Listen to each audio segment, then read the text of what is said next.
Tumilim ang kalangitan. Nagbabadyang bumuhos ang malakas na ulan. Ramdam na rin ang lamig ng hangin. Sa maalikabok na kalsada, tahimik na naglalakad si Damian pauwi, habang ang kanyang mga paa ay balot ng putik mula sa maghapong pagtatrabaho sa bukid. Binilisan niya ang kanyang paglalakad, umaasang makararating sa bahay bago bumagsak ang ulan. Sa di kalayuan, natanaw niya si Berto na patakbong papalapit sa kanya. Nang tuluyang makalapit, tinawag nito ang kanyang pangalan. Damian! Hoy, Damian! Napakunot ang kanyang noo, pero nilampasan niya ito at hindi na lumingon. Si Berto ay isa sa mga barkada niya na kilala bilang lasinggero ng baryo. At gaya ng nakagawian, nahalata niya na may tama na naman ito ng alak. Mas binilisan niya ang kanyang paglalakad. Nagkunwaring hindi niya ito naririnig. Naramdaman ni Damian na hindi sumuko si Berto. Kahit paika-ika ang hakbang at medyo pasuray-suray, ay sinundan pa rin siya. Damian! Damian, hintay naman! Ay nako, lasing ka na naman, Berto eh. Umuwi ka na bago ka pa mahulog sa kanal. Saka lang tumigil sa paglalakad ang lalaki nang maramdaman niya ang nanginginig na braso ni Berto na humawak sa kanya ng mahigpit. Mabilis na sinuri niya ang mukha nito. Pawis na pawis kahit malabig ang gabi. Habol nito ang kanyang paghinga na parang may kinatatakutan. Anak nang, hindi to biro. Kailangan kitang makausap. Makinig ka, Damian. Ano ba yun? Ano bang kailangan mo? Si Elisa, tol. Si Elisa. Biglang napatitig ang binata sa kanyang kaibigan. Nakaramdam siya kagad ng matinding kaba nang marinig ang pangalan ng kanyang kapatid. Mabilis niyang hinawakan ang kwelyo ng lasenggo at inilapit ito sa kanyang muka. Bakit, Berto? Ano nangyari sa kapatid ko? Kanina lang, may nakahintong sasakyan dito eh. Nandumaan ako. Nakita ko ang 4 na sakay nito. Tapos may babae sa loob na umiiyak. Nakilala ko yung babae. Damian, si Elisa yun. Ano? Sigurado ka ba dyan sa sinasabi mo? Sigurado ako, tol. Narinig ko pa nga na sumisigaw siya. Tinatawag niya ang pangalan mo. Sumikip ang dibdib ni Damian. Mula pagkabata, si Elisa lang ang meron siya. Matapos patayin ng mga aswang ang kanilang mga magulang, si Elisa na lang ang natira sa kanyang pamilya. Hindi niya kailanman hinayaan na may manakit sa kapatid niya mula nang umalis sila sa baryo na yon. Namuhay sila ng tahimik sa loob ng ilang taon, kaya halos hindi siya makapaniwala na mangyayari ang ganitong insidente. Agad niyang kinwelyuhan ang lasing na lalaki at tinitigan ito ng masama. Alam mo ba, Berto, kung saan sila nagpunta? Sandali! Bitiwan mo muna ako! Hindi na ako makaigi! Narinig ko kanina, may binanggit na lugar yung isa sa mga sakay ng kotse. San Roque! Oo, tama-tama! San Roque nga! Parang tumigil ang oras ni Damian nang marinig ang pangalan ng lugar. Ito ay isang lugar na matagal na niyang iniiwasan at matagal na ring kinalimutan. Alam ni Damian kung anong klase ng mga nilalang ang naroroon. Hindi ng mga tao, sila ang mga aswang na pumatay sa kanyang pamilya.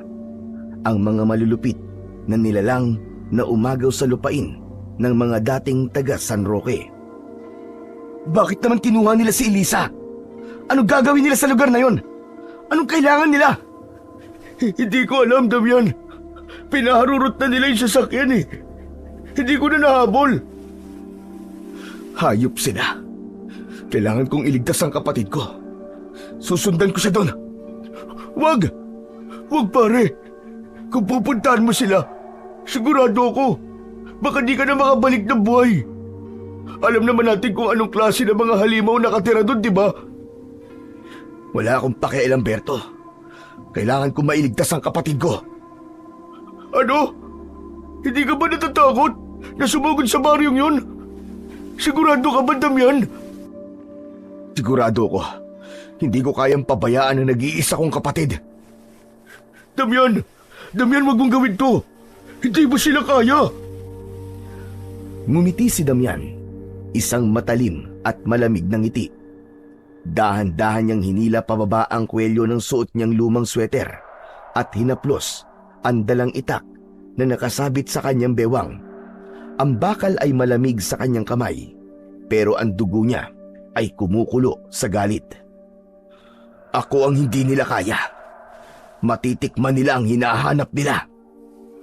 Kagad siyang tumalikod at naglakbay palayo kay Berto. Hindi na siya nag-aksaya ng oras. Alam niyang wala nang ibang dapat gawin, kundi ang kumilos. Biglang bumuhos ang malakas na ulan. Ang matigas at maalikabok na daan ay unti-unting lumambot at ang lupa ay naging malagkit na putik. Hinubad niya ang kanyang pang-itaas na damit at itinapon sa gilid ng daan. Ang tubig ulan ay dumaloy sa kanyang balat. Nilinis ang madumi niyang balat. Malalakas ang mga kulog at sa bawat pagkislap ng matalim na kidlat, nakikita ang kakisigan ng binata. Ang kanyang muka ay punong-puno ng tapang at galit. Dahan-dahan niyang hinugot ang kanyang itak na ginagamit sa pagsasaka. Mahigpit niya tong hinawakan at itinaas sa ere. Nanahimik ako sa loob ng ilang taon. Mga hayop kayo. Panahon na ng paniningil. Magbabayad kayong lahat. Marahan siyang lumuhod sa putikan at ibinaba ang kanyang dalawang kamay sa lupa. Pagkatapos, dumampot siya ng putik at ipinahid yon sa kanyang buong balat. Sa pamamagitan nun, muling nabuhay sa kanyang katawan ang tanging agimat na naiwan ng kanyang yumaong ama. Naramdaman niya ang malamig at malagkit na pagkapit nito sa kanyang balat. Ang kanyang pandama ay nagbago at ang kanyang katawan, pakiramdam niya, ay mas matibay na kesa sa dati. Ang binatang si Damian, bagamat matikas ang pangangatawan, ay matagal nang bulag sa kanyang kaliwang mata. Ngunit ng gabing yon, nang mabalot siya ng putik, biglang luminaw ang kanyang paningin. Nakikita niya ang paligid kahit sa gitna ng dilim. Mas malinaw pa kesa sa liwanag ng araw. Higit pa roon, may kakayahan siyang makita ang mga bagay na hindi nakikita ng pangkaraniwang tao. Kahit ilang metro ang layo ng isang tao o nilalang, ramdam at nakikita niya ang presensya nito. Kahit pa natatakpan ito ng dingding, kahoy, semento o anumang panangga, tumatagos ang kanyang paningin. Samantala, napanganga at bahagyang napaatras naman si Berto sa kanyang nakita. Ang kaibigang kanina lamang ay isang normal na tao, ay naging tila isang nabubuhay na nilalang mula sa alamat. Ang putik ay kumapit sa kanyang balat. Bumalot sa kanya mula ulo hanggang paa. Pero sa halip na malambot at madulas, ang putik ay tumigas. Parang isang matibay na baluti na hindi matitinag ng kahit na anong sandata. Ito na nga ba sinasabi ko eh? Ang taong putik! Nagbalik na! Muling naglaro sa isipan ni Berto ang mga kwento nung bata pa siya. Ang alamat ng isang mandirigmang antingero na ang katawan ay balot ng putik kapag pumapatay ng mga halimaw. Hindi niya akalaing totoo pala ang lahat ng yon. Totoo pala siya. Meron talagang taong putik. At higit pa ron, kaibigan ko pa. Grabe, ang astig doon ah. Hoy, Damian! Sandali! Hintayin mo ako! Hindi sumagot si Damian. Tahimik itong nagpatuloy sa paglalakad. Hindi na lumingon kay Berto. Determinado na siyang gamitin ang kanyang kapangyarihan.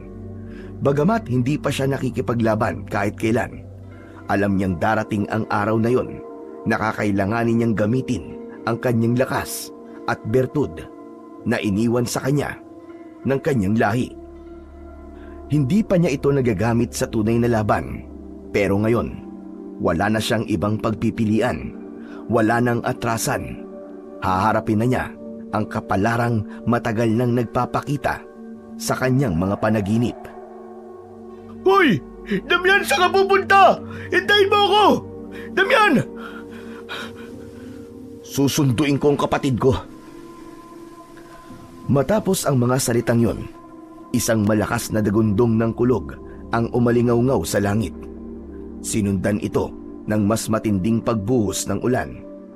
Unti-unting nilamon ng dilim ang anyo ni Damian habang papunta sa pugad ng mga aswang. At sa gabing yon, muling nabuhay nga ang taong putik, ang nilalang na minsang kinatakutan ng mga aswang sa baryo ng San Roque. Ngayon, bumalik siya hindi bilang isang alamat, kundi bilang isang mandirigmang uhaw sa hustisya. Sa kanyang paglalakad pabalik sa baryo, dala niya ang isang misyon. Pakainin ang lupa ng mga bangkay at diligan ito ng dugo ng mga aswang. Habang nakatago sa likod ng isang matandang puno, pinagmasdan ni Damian ang baryo ng San Roque. Ang lugar na ito ay tila isang patay na bayan. Tahimik at puno ng kadiliman. Ang mga bahay ay sira-sira. Ang karamihan ay natatakpan ng lumot at baging na parang matagal nang inabandona. Ngunit alam niyang hindi ito isang ordinaryong baryo. Sa likod ng katahimikan nito, may mga matang nagmamasid. May mga nilalang na nagtatago sa dilim, gutom at uhaw sa dugo. Hinayaan niyang gumana ang kanyang bertud ng putik.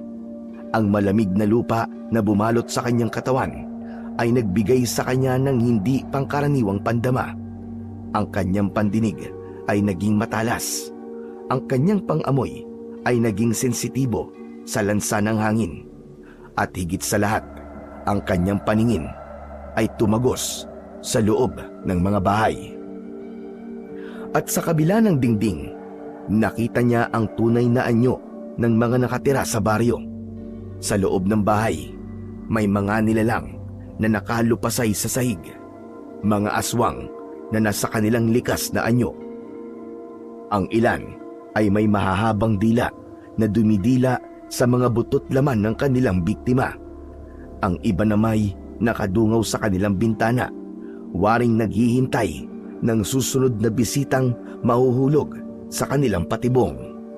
At sa gitna ng baryo, sa isang malaki at lumang bahay, ang tila nagsisilbing pinakapugad ng mga aswang. Doon niya nakita ang kanyang hinahanap. Nakatali ang kanyang kapatid na si Elisa. Nakahiga ito sa isang malapad at mahabang lamesa. Napalilibutan ito ng mga bantay na nag-uusap-usap. Ang ilan sa kanila ay nasa kanilang likas na anyo. Mahahaba ang mga kuko, may matutulis na ngipin, at tila nag-aapoy ang kanilang mapupulang mga mata. Ang iba naman ay anyong tao pa, ngunit hindi nito maitatago ang nakakatakot nilang presensya. Humigpit ang hawak ni Damian sa kanyang itak. Handa na siyang lumusob, pero bago pa siya makagalaw, may narinig siyang mahihinang yabag sa kanyang likuran. Mabilis siyang pumihit, handang tagain kung sino man ito. Hoy! Hoy! Sandali, ako to! Pambihira ka! Huwag mo naman akong tagain! Anak ng putya naman, Berto! Anong ginagawa mo rito? Ano pa? Hindi tutulong! Hindi kita kayang pabayaan, Tol Damian. Si Elisa yun eh. Tsaka, hindi ko pwedeng hayaang pumatay at kumain ng tao mga hayop na yan habang buhay ako. Napakunot ang noo ni Damian sa sinabing yun ng kanyang kaibigan. Wala siyang maisip na dahilan kung bakit gusto nitong tulungan siya. Hindi na rin kasi sila masyadong nagkakasama at nagtuturingang magkaibigan dahil sa isang hindi pagkakaunawaan. Pambihira ka, oo. Sana hindi ka nalang sumunod dito. Hindi naman kita kailangan eh. Baka makasira ka lang sa misyon ko eh. Grabe ka naman magsalita. Alam mo bang iniwan ko yung alak doon para lang sumama rito? Ang mahal kaya nun. At saka, anong hindi mo ko kailangan? Lahat ng bida, tol, may sidekick. At alam mo kung sino sidekick mo? Walang iba, kundi ako, tol. Ang yabang mo rin eh, no? Ano bang kaya mong gawin bukod sa paglaklak ng alak? Bakit? Kaya mo bang makipagpatayan sa mga aswang, ha? Aba, ang baba naman ang pagtingin mo sa akin. Kayang-kaya ko yun, siyempre. Ito nga ako. Oh, tingnan mo. Ninakaw ko pa yung itak ni Mang Cardo nang dumaan tayo sa bakuran niya kanina. Matalas to, tol. Ito yung nakikita kong ginagamit niya sa pagputol ng mga kahoy. Isang taga lang, wasak kagad. Tumigil ka na nga. Hindi to oras ng biro. Sana talaga, hindi mo na lang ako sinundan dito. Tol naman, huwag mo naman akong itaboy. Sayang eh, may backup ka na eh. Nakasing astig ko pa. Tinignan ni Damian ang dating kaibigan. Hawak nito sa kanang kamay ang itak. Nanginginig, nagyayabang lang at halatang hindi naman sanay sa laban. O ano? Kasama na ako rito, tol. Wala ka na magagawa. At saka, Damian, seryoso, baka mamatay ka rito kung wala ako eh. Alam mo namang maswerte ako sa lahat ng bagay, di ba?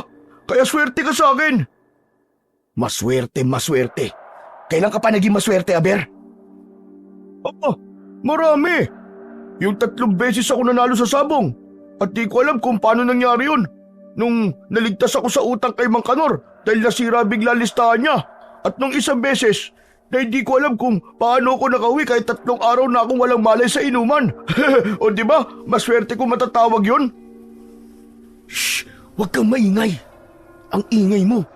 Baka makatawag ng pansin yung mga tawa mo. Ay, sorry.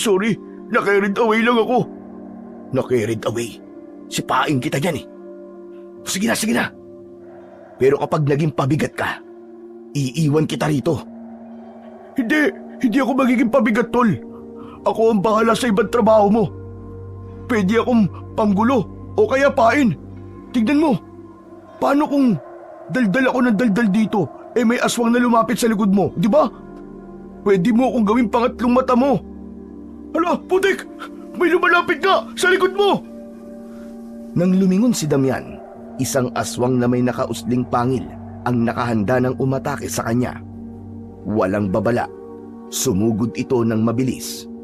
Itinaas nito ang matatalas na kuko at buong lakas na isinaksak ito sa dibdib ni Damian. Ngunit walang epekto. Ang matutulis nitong kuko na kayang bumaon sa laman ng kahit na sinong tao ay hindi man lang nakagawa ng kahit na anong sugat. Para bang tumama ito sa isang matigas na pader. Nagtaka ang aswang, napaatras at muling sinubukan. Sa pagkakataong ito, ikinaskas pa niya ang kuko sa balat ng lalaki.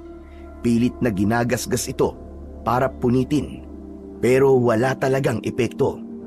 Napangisi naman si Damian. O ano, nagulat ka ba? Hindi ako tinatabla ng mapupurol at madudumi mong kuko. Sa isang iglap, iwinasiwas niya ang kanyang itak. Nahulog agad ang ulo ng aswang at bumagsak ang katawan nito sa basang lupa. Bumulwak ang itim nitong dugo. Hanip! Ang galing mo talaga! Nakakabilib talaga ang kapangyarihan ng taong putik! Akalain mo yun! Parang makapal na goma yung balat mo! Tumatalbog lang at hindi bumabaon ang kuko ng aswang sa'yo! Tumigil ka na nga sa pagsasalita mo! Ang ingay mo! Wala ka talagang kwenta! Hoy! Teka lang! Anong walang kwenta? Di sana! Kanina ka pa nakagat ng aswang na yun! Di mo nga naramdaman na nasa likod mo na pala eh! Tingin ko, tol! Siswertein ka talaga na kasama mo ako ngayon! Huminga ng malalim si Damian. Sa gabing yun, hindi lang ang aswang ang problema niya. Kailangan din niyang tiisin ang kadaldalan ni Berto. Tol, ano gagawin natin? Saan natin hahanapin si Elisa dito? Alam ko na kung nasan siya, Berto. Pero pinalilibutan siya ng napakaraming aswang. Hindi tayo pwedeng magpadalos-dalos dahil baka mapahamak ang kapatid ko. Kung ganun, ano plano mo, Damian? Ang una nating gagawin, kailangan nating patayin ang mga bantay. Kailangan nating gumalaw ng tahimik. Muli silang nagmasid sa paligid. Nang tignan ni Damian ang posisyon ng buwan, alam niyang maghahating gabi na. Nakita nilang nagsilabasa na ang ilang mga aswang sa kanilang mga bahay at naglakad-lakad na parang nagbabantay sa paligid. Ang iba naman ay lumipad para mangaso ng kanilang mga biktima. Aswang nga! Ang dami nila! Ang lalaki ng katawan! Ano? Ang kulit mo kasi! Nagsisisi ka na ba na sumama ka dito? May oras ka pa para bumalik sa baryo. Iligtas mo na ang sarili mo at huwag ka nang makigulo sa problema ng ibang tao. Anong ibang taon sinasabi mo? Hindi naman tayo iba eh. Magkaibigan nga tayo dati, di ba? Best friend pa. Ikaw lang naman to nagbago eh. Tumahimik ka na nga. Hindi kita kaibigan. Wala akong kaibigan, traidor. Nagpantig ang tenga ni Berto sa sinabi ni Damian. Hindi niya inasahan na hanggang ngayon, dala pa rin ng kaibigan ang hinanakit sa nakaraan. Hindi niya alam kung paano niya ipaliliwanag ang sarili, pero hindi yun ang tamang oras para makipagtalo. Tumahimik ka na! Huwag kang maingay! Dahan-dahang gumalaw si Damian. Maingat. Halos hindi gumagawa ng tunog ang kanyang mga yapak. Lumapit sila sa luma at malaking bahay kung saan naroon si Elisa. Seryoso ang kanyang muka. Walang bahid ng pag-aalala. Nakasunod pa rin sa kanya ang kaibigan. Determinadong makatulong sa pagliligtas kay Elisa. Hindi na ito nag-iingay o nagbibiro, pero nanginginig ang kanyang kamay habang hawak ang itak. Napatigil sila sa paglalakad nang makita nila sa harapan ang isang nakatalikod na aswang. Matangkad, payat at may mahahabang daliri na parang matutulis na kawit. Tahimik na humakbang si Damian. Isang mabilis na galaw ang kanyang ginawa. Tinakpan niya ang bibig ng aswang at ginilitan ang leeg nito. Napahugalpos ito. Sandaling pumalag pero wala na siyang nagawa nang bumagsak ang katawan sa lupa. Duguan at wala ng buhay. Hindi nakapagsalita si Berto. Nagpatuloy sila. Sa bawat sulok ng daan papunta sa lumang bahay, may mga nakabantay pang ibang aswang. Isang babae, nakaupo sa isang sirang bangko, ang sumisinghot ng hangin. Tila may naaamoy. Mabilis na lumapit ang binata at bago pa ito makalingon, tinaga niya na ito sa ulo. Halos nahiwa ang buong mukha nito. Wala itong nagawa kundi isuka ang sariling dugo bago bumagsak. Bumilis ang tibok ng puso ni Berto. Hindi niya na alam kung anong mas dapat niyang katakutan, ang mga aswang ba o si Damian mismo. Nagpatuloy pa ang dalawa. Malapit na sila sa lumang bahay, pero meron pang dalawang malalaking bantay malapit sa entrada. Nagtatawanan ang dalawa. Hindi nila batid na may papatay na sa kanila sa loob lamang ng ilang segundo. Hoy Berto, tulungan mo ako ha. Tig-isa tayo. Oo, sige, sige. Sa isang iglap, mabilis na dinaluhong ni Damian ang isang aswang at isinalaksak niya ang itak sa tagiliran ng kalaban. Sa kamarahang inikot ang talim. Tumigil ang halakhak ng aswang at nanlaki ang kanyang mga mata sa gulat. Di man lang nakagawa ng ingay bago namatay. At sa isa namang bantay ay napansin kagad ang nangyari. Muntik na itong umalulong para magtawag ng mga kasamaan. Hindi makakilos si Berto dahil naunahan ng takot. Natulala lang ito sa harap ng aswang. Mabuti na lang at mabilis na nakabuelta si Damian mula sa likod. At sa isang mabilis na galaw, pinugutan niya ito ng ulo. Napahawak si Berto sa bibig. Nagkalat na ang katawan ng mga halimaw sa paligid. Lahat ng ito, pinatay ng tahimik. Walang sigaw, walang ingay, walang bakas na maaring makatawag ng pansin sa iba pang aswang na naroroon. Ngunit si Berto, ibang usapan. Hirap na siyang huminga. Pinagpapawisan na siya ng malamig. Nakakatakot ka, Damian. Ang bilis mong pumatay. Ang dami na nila. Diyos ko po, parang masalimaw ka pa kaysa sa kanila eh. Hindi kumibo si Damian. Sa halip, lumapit siya kay Berto at walang sabi-sabing kinuha ang hawak nitong itak. Wala ka talagang silbi kung ganyan ka. Manatili ka na lang sa likod ko. At kahit na anong mangyari, huwag kang aalis sa tabi ko ha. Naiintindihan mo? Napakagat ng labi si Berto. Hindi siya nakasagot sa sinabi ni Damian. Humanda ka. Kailangan mailigtas natin si Elisa. Nasa loob siya ng bahay na to. Nakatali at binabantayan ng halos 20 aswang. Ano ka mo? 20? Ako na ang bahala sa kanila. Basta ikaw, mag-focus ka lang kay Elisa. Naiintindihan mo? Teka lang, Damian. Sigurado ka ba dyan? 20 talaga? Hindi 2? Wala tayong ibang pagpipilian, kundi gawin natin to ngayon. Baka bukas, huli na ang lahat. Pwede namang mag-isip pa tayo ng ibang paraan, di ba? Baka naman may mas madali. Anak ng teteng, oo. Wala nang mas madali. Kung may paraan kang alam, sabihin mo. Kung wala, sumunod ka na lang. Sige.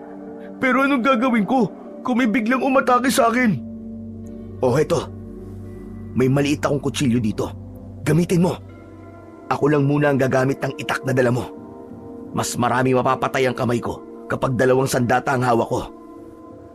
Ano? Seryoso to? Anong gagawin ko sa maliit na kutsilyo? Panghiwalan to ng sibuyas eh. Hindi naman ako gagawa ng pulutan eh.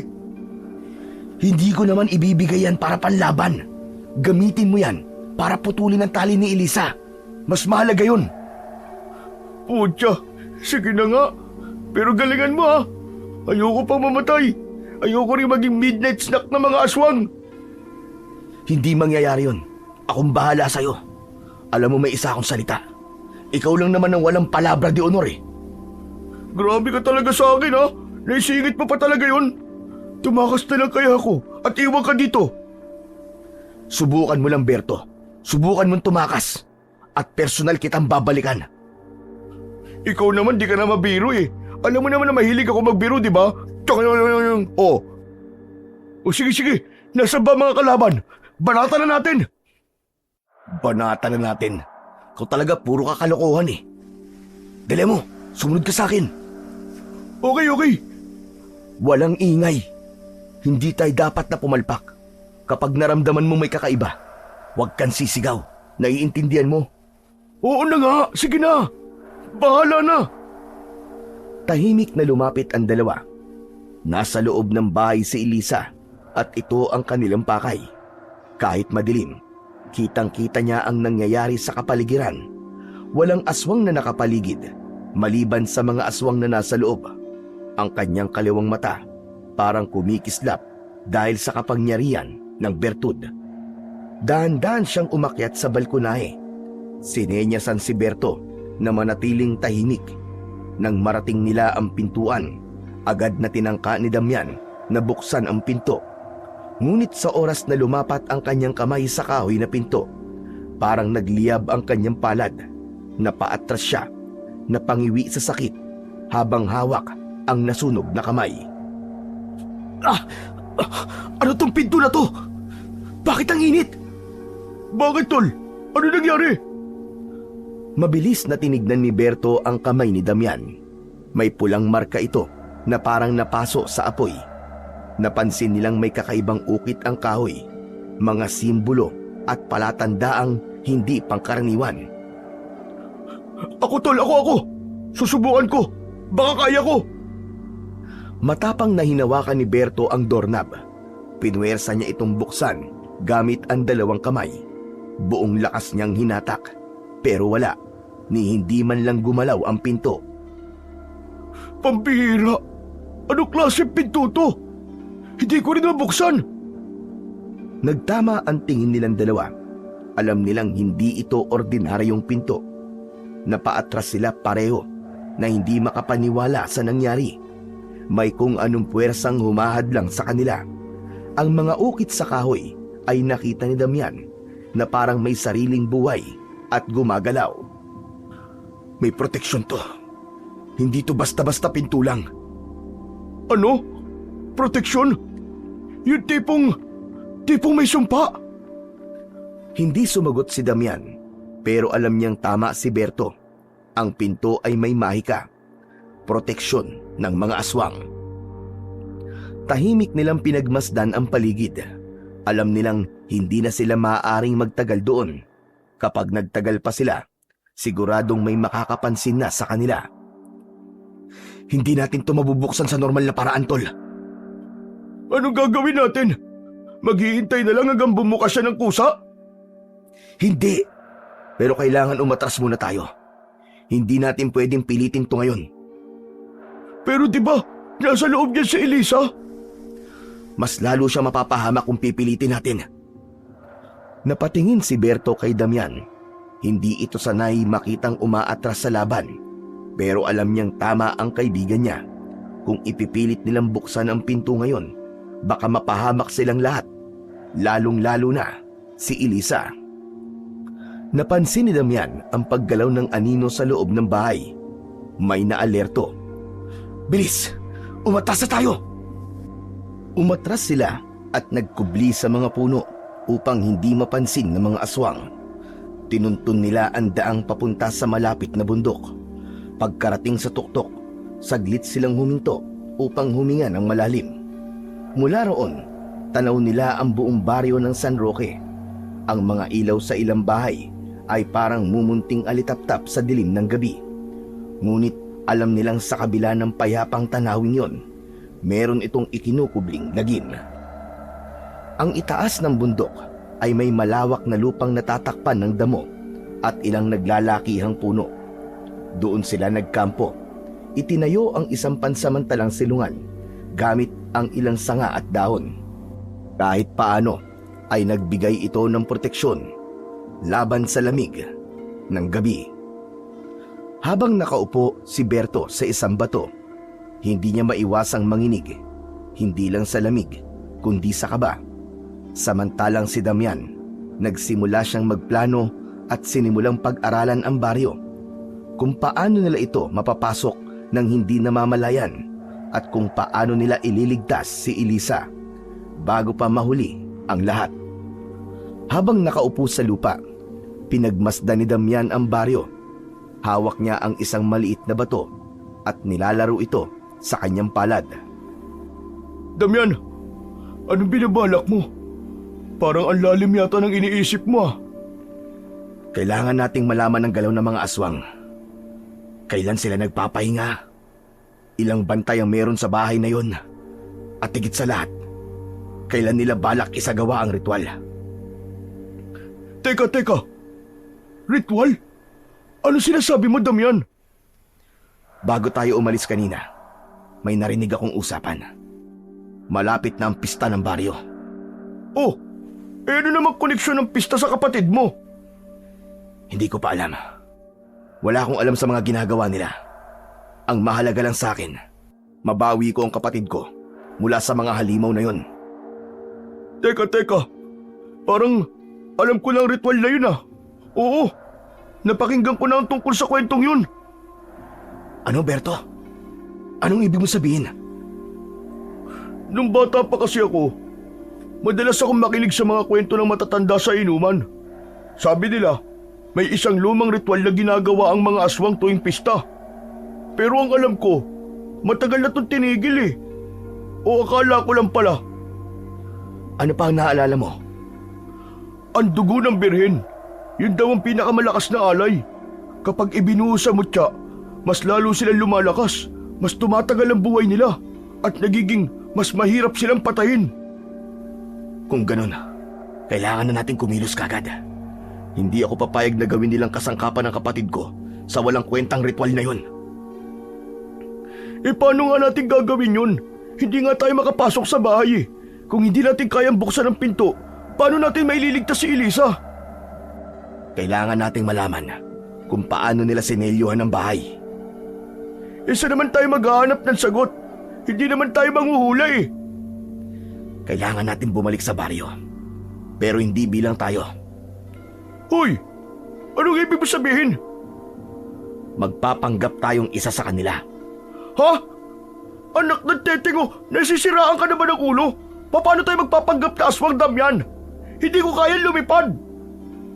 Hindi naman lahat ng aswang lumilipad, Berto eh. May iba na naglalakad lang, gaya natin. Pero ang kailangan natin gawin ay malaman kung paano sila kumikilos at kung paano sila mag-isip. Kinakabahan ako eh. Paano kung mabuking tayo? Hindi tayo pwedeng mabuking. Kung hindi, pareho tayong patay. Abay, dali mo magsalita.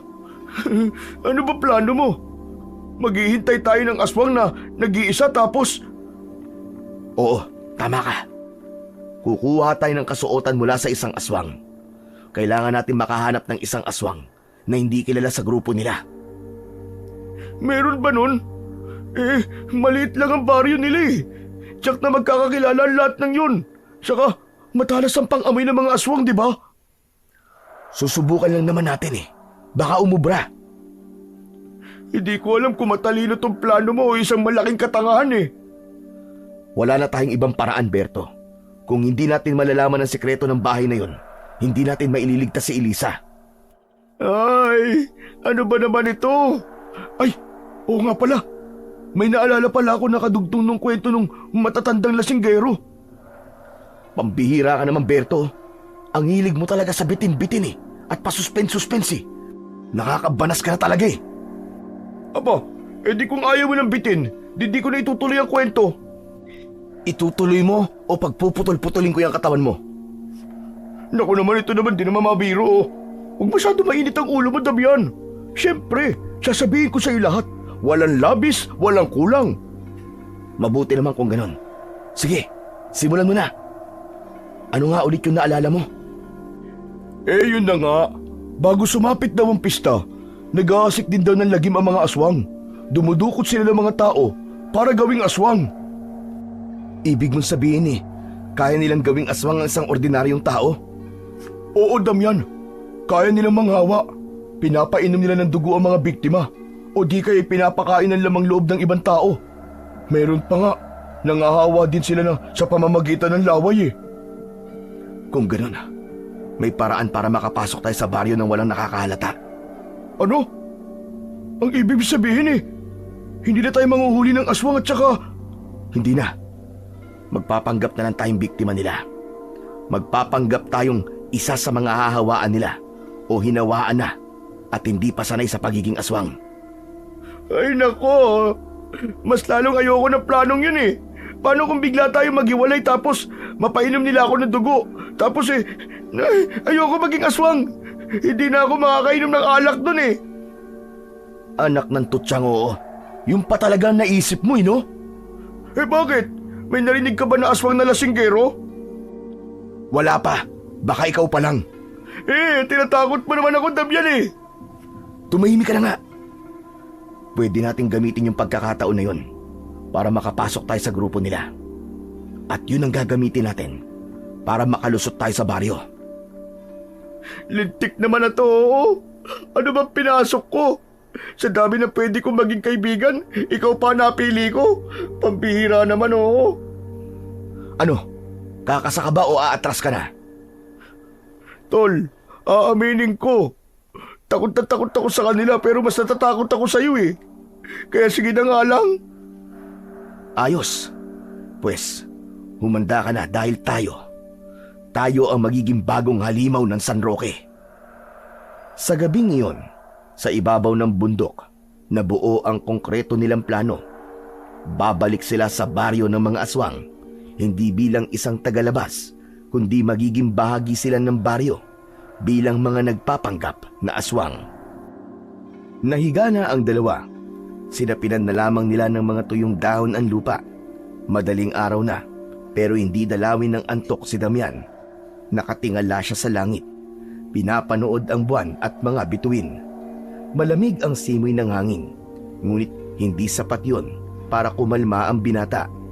Bumalik sa kanyang alaala ang isang panahon kung kailan payapa pa ang buhay nila sa baryo ng San Roque. Bata pa siya noon, halos 10 taong gulang pa lamang. Samantalang ang nakababata niyang kapatid na si Elisa ay 5 taong gulang. Masaya at tahimik ang kanilang pamumuhay sa baryo. Ang kanilang mga magulang ay kilalang albularyo at antingero sa lugar, mga taong may kaalaman sa panggagamot at lihim na mga paniniwala tungkol sa mga nilalang at hindi nakikita ng karaniwang tao. Lumaki si Damian sa piling ng kanyang ama na tinuruan siyang gumamit ng mga anting-anting at orasyon. Kahit bata pa siya noon, natuto siyang gumamit ng dahon at ugat ng iba't ibang halamang gamot para sa pagpapagaling ng mga may sakit. Itinuro sa kanya kung paano basahin ang langit, kung paano makiramdam sa paligid, at kung paano ipagtanggol ang sarili gamit ang mga sagradong kasangkapan. Madalas niyang makita ang kanyang ama na may hawak na lumang agimat na iniingatan ito sa loob ng isang kahoy na kahon.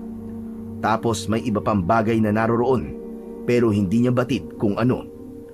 Sabi ng kanyang ama, ang mga bagay na iyon ang kanilang proteksyon kung sakali man na may masamang nilalang na maligaw sa kanilang baryo.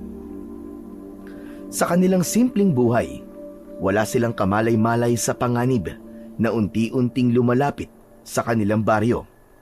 Nagsimula ang lahat isang gabi bago ang pista. Isang matandang lalaki ang dumating sa kanilang bahay, sugatan at hingal na hingal. Ayon sa kanya, may mga limaw na umatake sa kabilang baryo, mga nilalang na may mahahabang pangil at pulang mata. Sinabi niyang nilamon ng mga ito ang buong pamilya niya. Walang itinira, walang sinisino.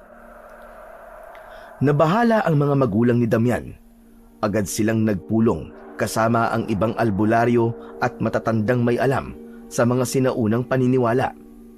Alam nilang ang mga nilalang na yon ay hindi basta-basta. Kumilos ang pinakamatapang na bayani, ang antingerong nakilala bilang taong putik. Tumigil sa pag-iisip ang binata. Pilit kinalma ang sarili. Isang buntong hininga ang kanyang pinakawalan. Samantala, naramdaman ni Berto si Damian. Pabiling-biling sa kanyang higaan at panay ang malakas na pagbuga ng hangin. Damian, bakit di ka pa natutulog? Kanina ka pa naglilikot eh. Hindi ako makatulog, Berto eh. Sa bagay, ako nga din eh.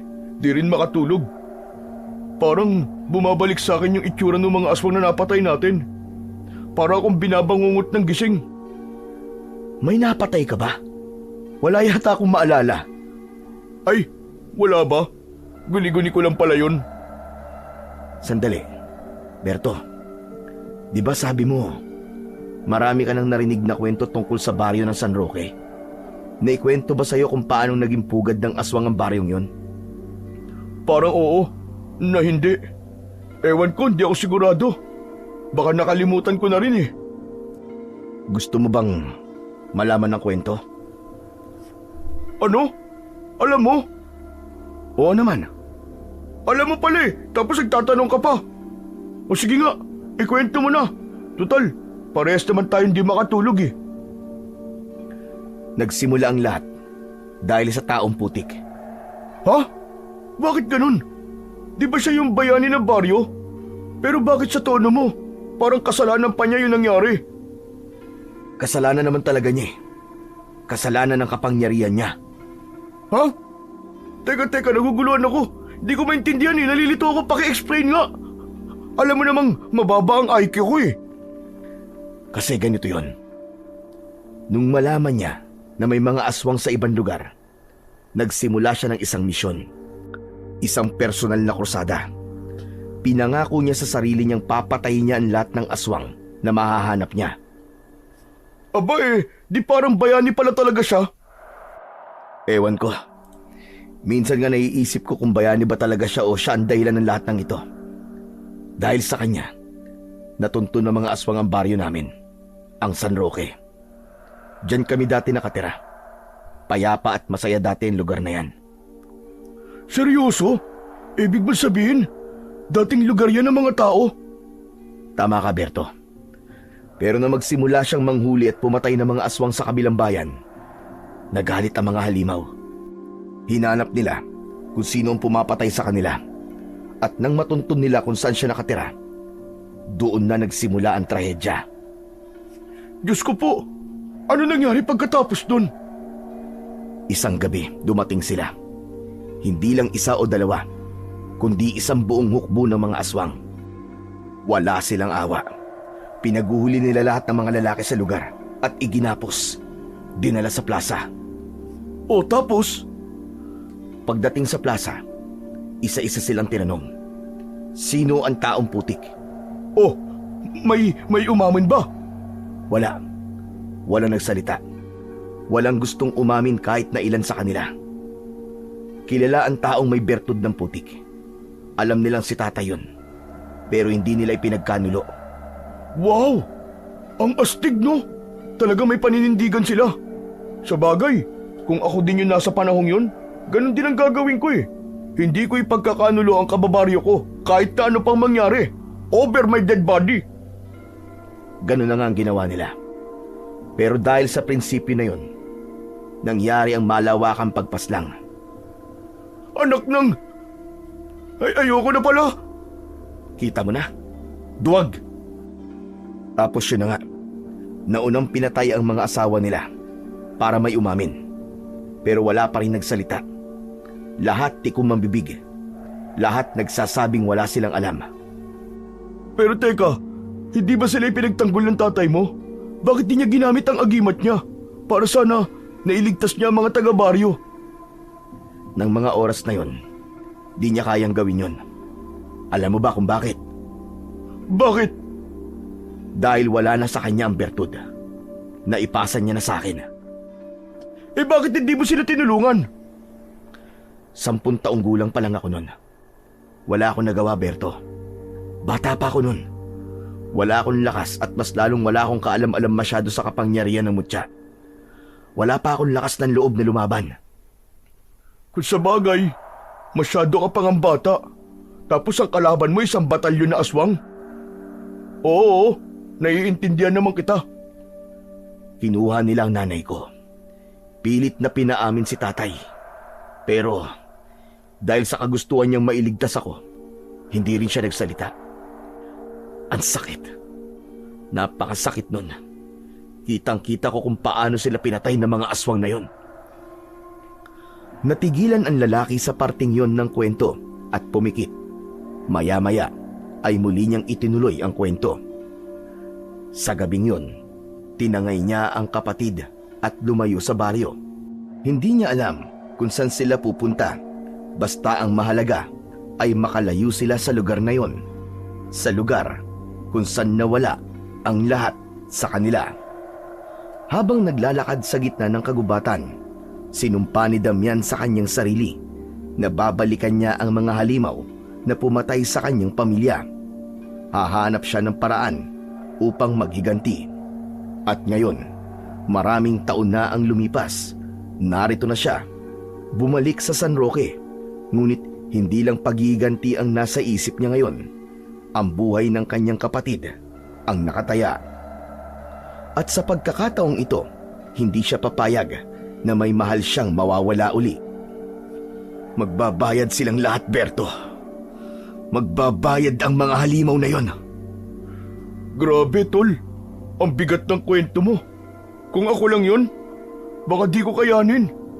Baka nung oras pa lang na yun namatay na ako. Kaya bilib na bilib ako sa iyo Napakatapang mo. Nagawa niyong mabuhay at makaligtas sa panganib. Hindi ko rin alam kung paano ko nagawa yon.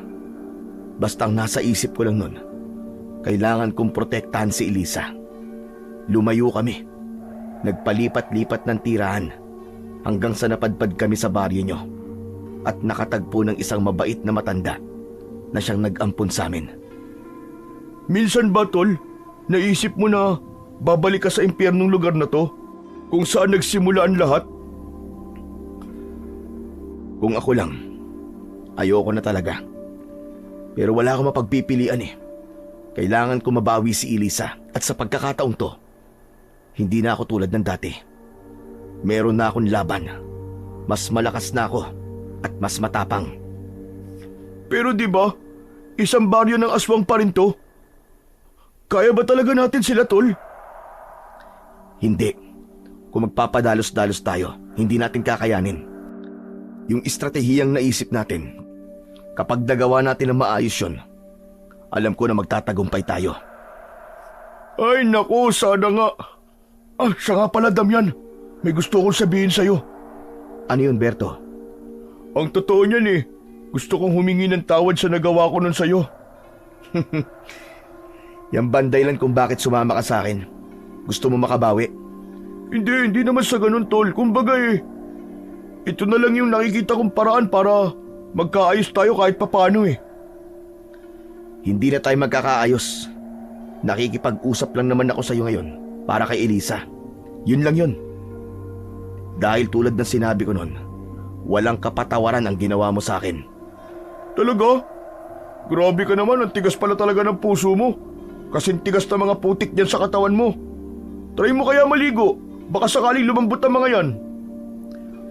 Tumigil ka, Berto, hindi to biruan. Yung perang kinuha mo sa akin noon, para yun sa kinabukasan ni Elisa. Para sa pag-aaral niya. Para magkaroon siya ng maayos na buhay.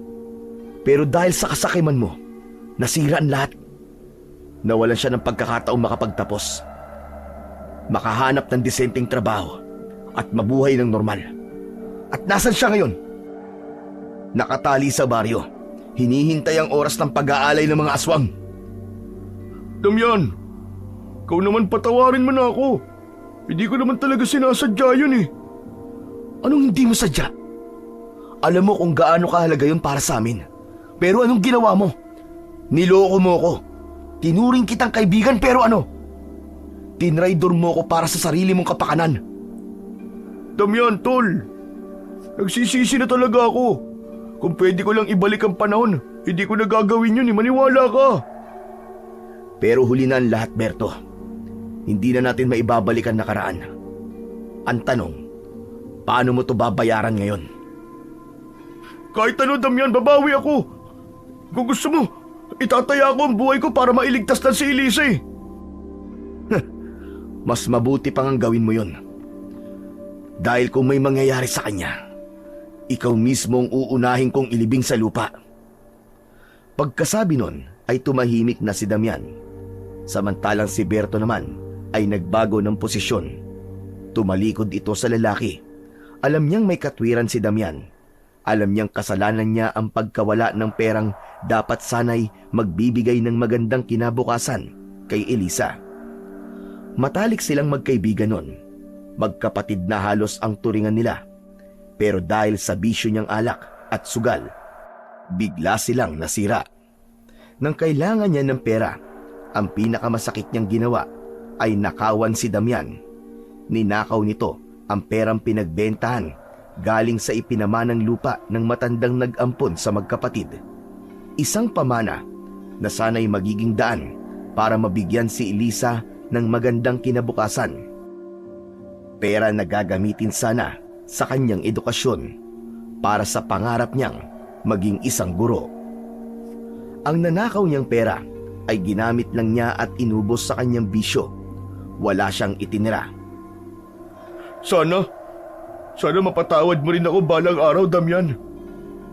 Matulog ka na. Wala na tayong dapat na pag-usapan tungkol dyan. Bumuntong hininga si Damian at muling tumitig sa langit. May ilang oras pa bago sumikat ang araw. Sa wakas, bumigat ang talukap ng kanyang mga mata hanggang sa hindi niya na namalayan na nakatulog na siya. Kinabukasan, maghapong nagmatsyag si Damian mula sa mataas na bahagi ng bundok. Hindi pa rin nawawala sa kanyang katawan ang baluting putik. Kaya naman kahit malayo, malinaw niyang nakikita ang nangyayari sa ibaba. Isang nakakakilabot na tanawin ang gumulantang sa baryo ng mga aswang. Ang mga yon ay nagkakatipon-tipon sa plaza kung saan ipinaipon ng kanilang pinuno ang mga bangkay ng kanilang mga kasamaan. Lahat ay nagtatanong kung ano ang nangyari, kung bakit nagkaroon ng patayan nang hindi nila nalalaman. Nagkaroon ng bulungan ng takot at pag-aalala ang iba sa sarili nilang kaligtasan. Maya-maya ay lumabas ang kanilang pinuno, si Don Fausto. Napapailing ito habang tinitignan ang itsura nila. Pugot ang ulo, maraming mga saksak at taga. Warak ang katawan na halos hindi na makilala. Si Don Fausto ang pinuno ng mga aswang, isang matanda pero matangkad at may matikas na pangangatawan. Matigas ang kanyang ekspresyon. Galit na galit siya sa nangyari. Hindi siya makapaniwalang may kayang gawin yon sa kanyang mga tauhan. Sinong walang hiyang may gawa nito? Walang sumagot sa mga tauhan niya. Ang mga taga-baryo ay yumuko. Takot na baka sila ang pagbuntunan ng galit ng kanilang pinuno. Ang ilan ay kabang-kaba, yung iba naman ay pasimpleng nag-iwas ng tingin. Hindi nila kilala ang may sala. Kung meron man sa inyo nagtatraidor sa akin ngayon, hindi ko to palalampasin. Malalaman ko din yan. Sa sobrang galit ni Don Fausto, bigla niyang hinablot ang isang matandang lalaki na malapit sa kanya. Ikaw, may nakita ka ba? Nagsisisigaw ang matanda at paulit-ulit na sinabing wala siyang alam. Ngunit hindi siya pinakinggan ng pinuno. Sa isang iglap, kinuwelyuhan lang siya ni Don Fausto at saka ibinalibag palayo. Tumama ito sa puno at dumagapak sa lupa, duguan at hindi na gumagalaw. Lalong lumakas ang kaba sa dibdib ng mga taga-baryo. Walang sino man ang makapagsalita dahil alam nilang ang kapalit nun ay kamatayan. Sa itaas ng bundok, tahimik na pinapanood ni Damian ang lahat. Maigpit niyang ikinuyom ang kanyang mga kamay. Nagngangalit ang kanyang panga. Kitang-kita niya kung paano tratuhin ng aswang na yon ang kapwa niya mga aswang. Kung paano niya kinokontrol ang mga ito gamit ang takot at dahas. Sige, tapos na ang palabas dito. Tapusin niyo na ang mga dapat tapusin para sa gaganaping pista. Importante na mairaos ang pista ng walang gumagambala. Bantayan niyo ang paligid dahil mukhang may kalaban tayong hindi nakikita. Agad na kumilos sa mga tao. Sa kabila ng kanilang pagdadalamhati at pagtataka sa naganap na patayan, itinuloy pa rin nila ang mga paghahanda para sa pista. Sa unang tingin, ang baryo ay parang isang ordinaryong pamayanan lamang. Bukod sa mga lumang bahay na tila nilipasan na ng panahon, wala nang makikitang kakaiba. Lalo na sa araw. Malapit na ang pista, kaya abalaan lahat sa paghahanda. Isang malaking entablado ang nakita ni Damian na inaayusan nila. Ang ilan ay nagkakabit ng makukulay na banderitas sa mga lansangan at sa plaza. Inaayusan nila ang buong paligid upang magmukhang masaya at maaliwalas. Sa mga lansangan, masiglang naglalaro ang mga bata. Nagtatakbuhan, nagsisigawan. Parang walang anumang pagkakaiba ang baryo. Nasa likod ng tawa, ngiti at makukulay na dekorasyon, ang pamayanang yon ay hindi ordinaryo, kundi pugad ng masasamang aswang. Napatingin si Damian kay Berto na noon ay nagbubukas ng niyog at ibang prutas para sa kanilang pagkain. Sa palagay mo, Berto, totoo ba yung kwento tungkol dun sa mga tao na dinudukot nila para gawing aswang? Hindi ko rin alam, Damian eh. Hindi ko pa naman nakikita eh. Basta, narinig ko lang ang kwento na yun. Palilipasin natin ang buong araw na to. Kung wala pa, mapipilitan akong sumugod. Ano ba nangyayari sa ibaba? Naghahanda na sila, Berto. Kaya kailangan natin magmadali. May nakikita ka bang ibang galaw nila? Wala pa. Parang isang normal na araw lang to para sa kanila. O Damian, kumain ka na muna ng buko. Iniabot ni Berto ang kalahating buko. Kinuha naman ito ni Damian, pero nakailang nguya lang. Biglang sumimangot ito. Pwe! Ano ba Bakit parang lasang panis? Anong klaseng buko ba to? Anong panis? Hindi naman ah. Anong klaseng panlasa ba ang meron ka? Ano gusto mong lasa? Yung may condensed milk at asukal? Wala nun dito sa bundok, uy. Pambihira ka naman, oo. Meron bang iba dyan? O eto, mga prutas. Akin na nga. Ano ba yan? Ang tatabang naman ito. Talent mo na talaga mamili ng mga prutas na walang lasa, no? Hindi ko naman kasalanan kung bakit walang masarap na prutas dito eh. Ikaw naman kasi, may plano ka mamundok. Di ka nagbaon ng pagkain natin. Sa kagustuhan ko mabawi ka agad si Elisa, nakalimutan ko na ang mga bagay na yan. Sarili ko lang at itong itak ang bitbit ko. Hindi ko na naalala na mahalaga din pala ang pagkain at inumin. At paano mo siya mababawi kung gutom ka? Di ka makakapag-isip na maayos. Akalain mo yun? Di ka nga mamamatay sa atake ng aswang, pero mamamatay ka naman ng dahil sa gutom. Ano bang akala mo? Puro tapang lang ang mahalaga sa laban na to? Hindi ko inaasahang tatagal tayo rito. Akala ko mabilis lang eh. Kahit na. Sana titignan mo din yung posibilidad na ito. Sana naisip mo rin na baka yung makakasagupa mong aswang ay matatalino, malalakas o kaya maabilidad. Natural, tatagal ang laban kapag ganun. O di ba? Matatalino sila. Nilagyan nila ng orasyon ng pinto ng bahay na yon para di natin mapasok. Advance sila mag-isip, tol. Alam ko, may pagkukulang nga ako sa aspetong yon. Ano, gusto mo ba? Bumababo na ako at kumuha ng pagkain natin. Pero wala na tayong oras, Berto. Baka mamaya, magkatotoo yung hinala mo na nagdadala nga sila ng mga tao dito para gawing aswang. Hindi natin magagawa na maayos ang plano. Hayaan mo na. Kaya ko pa naman tiisin ang gutom. Kaya mo pa? Eh ako, di mo ba ako tatanungin kung kaya ko pa? Kanina pa nga nagrereklamo ang bituka ko eh. Gutom na ako pare, nauuhaw tsaka nahihilo na ako. Ikaw, di ka pa ba naaalibadbaran dyan sa putik mo? Huwag mo nga pakialaman to. Kung tatanggalin ko ang putik sa katawan ko, mawawalan ng bisa ang kapangyarihan ng bertud. Normal na tao na lang ako pag nagkataon. Paano ko masusubaybayan ang kilos nila kung di ko sila nakikita? Sa bagay, pero grabe naman yung bertud na yan. Parang hindi komportable. Parang angkate niya na. Tama ka, Berto, Makati nga. Parang kinakagat ako ng isang batalyong pulgas. Sabi ko na eh bakit di mo kayo rin kahit konti lang? Para ka nang nilulumot dyan sa itsura mo eh. Eh kung yung mukha mo kaya ang kayurin ko? Eh wag naman. Pero Damian, seryoso. Mukha ka multo dyan sa itsura mo. Ikaw ang unang magiging multo pag di ka pa tumigil sa kakadaldal mo. Ang hirap naman ng sitwasyon natin. Gutom ka na nga. Ang init pa ng ulo ng kasama mo. Hayaan mo na yung gutom. Kaya mo yan.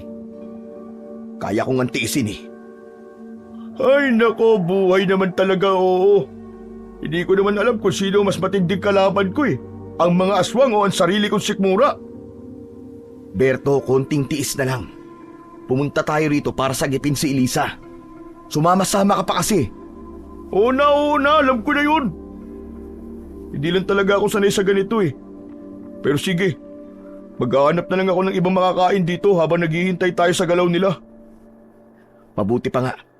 Huwag kang lumayo masyado para matawag kita kagad kung kailangan.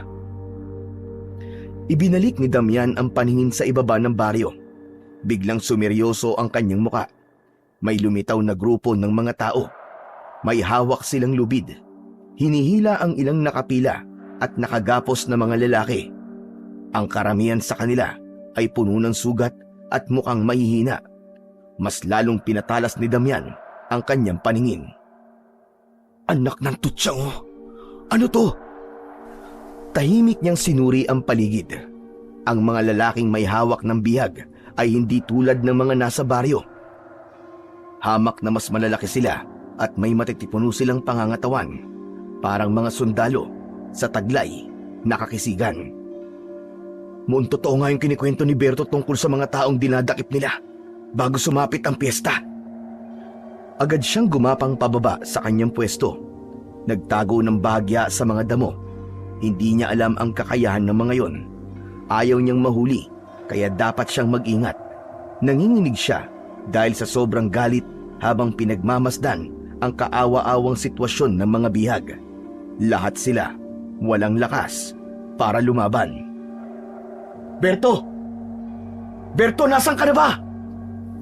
Dahan-dahan siyang gumapang papalapit sa mas mataas na bahagi upang hanapin si Berto, pero hindi niya to nakita. Anak ng tutyang talaga, oh. Ano nangyari sa lalaking yun? Umuwi na yata dahil sa gutom. Pambihira talaga, oh. Di talaga maaasahan. Buwisit! Tumayo siya nang makitang nakarating na sa baryo ang sinusubaybayang grupo. Kinuha niya ang 2 itak, pero nagdalawang isip din siya kung itutuloy ang plano o ipagpapaliban muna ito para hanapin ang kanyang kasama.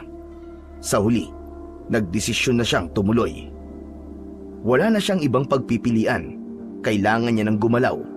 Humakbang siya, pero biglang natigilan nang may kamay na biglang sumunggab sa kanyang balikat mula sa likod. Nagpumiglas ang lalaki at mabilis na itinutok ang kanyang itak sa kung sino man ang humahawak sa kanya. Ngunit agad siyang natigilan nang makita ang muka ni Berto. Punong-puno ito ng putik, halos hindi na makilala. Berto! Pambihira naman, oo. Muntik na kitang mapugutan ng ulo dahil sa ginawa mo eh.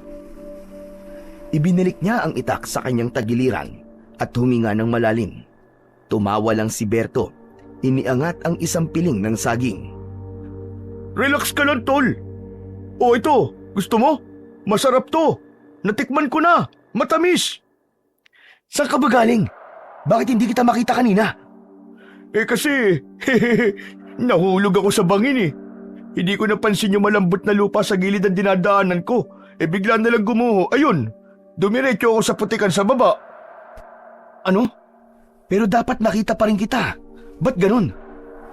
Huwag mo nang problemahin yan. Hindi naman ako gano'n nasaktan eh. At totoo niyan, blessing pa kaya yung pagkakalaglag ko. Kasi nakita ko to. Makakakain na tayo, tol. Saging lang? Wala na bang iba? Ang bira kang tao ka oh. Halos ibiwis ko na nga ang buhay ko sa saging na to tapos yan lang ang sasabihin mo. Masarap ba yan? Oo, matamis nga. Ikaw, anong balita sa pagmamatsyag mo? Nakita ko na sila. Dumating na sila sa baryo. Sino? Tama yung kwento mo, Berto. Nakita ko na yung mga bihag nila.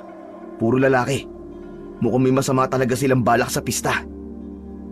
Naku, ibig sabihin, wala na tayong oras. Kailangan na natin kumilos. Dahil alam ko, kapag ganyang may mga biyag na kinabukasan, tol, simula na ang pagdiriwang nila. Bababa na tayo pagdilim. Sa ngayon, pag-isipan na lang muna natin kung paano tayo makakapasok sa lugar ng mga bihag nang walang nakakapansin sa atin. Sige. Pero sa palagay ko, di yan ang dapat nating unahin. Pwede bang kumain na lang muna tayo ng saging bago tayo sumugod? Gutom na ako, hindi ko na talaga kaya. Umupo siya sa isang bato at nagsimulang balatan ang saging. Napapailing naman si Damian pero hinayaan na lang niya si Berto.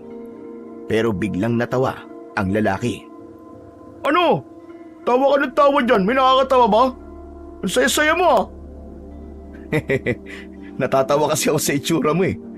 Anong pakiramdam na maging isang taong putik, ha? Sige lang, mang-asar ka pa. Di kita bibigyan ng saging dyan eh. Pagdating ng dapit hapon, bumaba na ang magkaibigan sa bundok. Sinikap nilang di makalikha ng ingay. Habang pababa, nakita nila ang isang ilog na may malinaw na tubig. Teka lang tol, teka lang. Ang ganda ng ilog oh. Pwede bang maligo na muna tayo? Ano akala mo sa ginagawa natin, picnic? Wala na tayong oras dyan, halika na. Hindi pwede, Damian. Hindi mo ako naiintindihan eh. Halika na nga, huwag ka nang makulit. Ang tigas ng ulo mo. Seryoso ako. Kailangan natin maligo. Gusto mo bang makita tayo ng mga tao ron na ganito ang itsura natin para tayo mga bagong ahon sa libingan? Ano naman ngayon? Hindi ba ikaw na rin na nagsabi na hinahanap ng mga aswang ang taong putik? Alam natin dalawa na sumpa sa kanila sino mang makita nilang balot ng putik. Kapag nakita nila tayong ganito, malamang sa malamang, Pagdududahan na agad nila tayo. Baka atakihin pa nila tayo. May punto ka. Nawala sa isip ko ang bagay na yun Akala ko iboka mo lang. Bakit? Sa tingin mo ba mag-aaksaya ako ng laway kung hindi totoo? Kung gusto mo makapasok nang hindi tayo binabakbakan kaagad, maligo na tayo. Ayoko man, pero mukhang tama ka. Sige na nga, pero bilisan natin Yan ang gusto ko sa'yo, Damian. Marunong kang makinig sa matalino. Mabilis itong tumakbo, papalapit sa ilog at biglang tumalon at nagtampisaw. Para itong batang naglalaro sa tubig. Hoy Berto, pinapaalala ko lang sa iyo may mission tayo. Hindi tayo nandito para maglaro. Ang dami mo naman sinasabi, halika na nga. Ang sarap ng tubig, tol. Sayang ang malamig na tubig na to, ang sarap. Napapailing na lang si Damian habang tinitignan si Berto na parang batang sabik na sabik sa tubig. Sa kabila nito, naisip niyang may punto naman ang kaibigan niya. Tama ito nang sabihin nitong hindi sila pwedeng magpakita sa baryo na balot ng putik ang katawan. Ayoko talagang mag-aksaya ng oras pero baka tama ka nga. Sige, maliligo na ako. Ayos! Sa wakas, ngayon lang kita napapayag sa isang bagay Bumaba siya sa tubig at nang mabasa ang kanyang katawan, naramdaman niya kahit paano na sandaling gumaan ang pakiramdam niya. Sa kabila ng panganib na naghihintay sa kanila, ang simpleng paliligo sa ilog ay parang saglit na pahinga mula sa bigat ng sitwasyong kanilang kinakaharap. Pero hindi sila pwedeng magtagal. Ilang saglit pa, binilisan niyang tanggalin ang lahat ng putik sa kanyang katawan. Nang matapos yun, ay bigla na siyang nag-aya para ituloy na ang susunod nilang hakbang para sa misyon. Tara na, Berto. Ano? Yun na yun? Ang bilis naman. Ano ka ba naman, Damian? Bilisan mo na nga lang dyan. Pambihira ka naman nag-i-enjoy pa yung tao Anong pambihira? Anong nag-i-enjoy? Hindi ko maintindihan kung bakit at paano mo nagagawa yan sa ganitong sitwasyon. Tandaan mo, Berto, hindi ito laro. Buhay natin at buhay ni Elisa ang nakataya dito. Isama na rin yung mga taong bihag nila ngayon.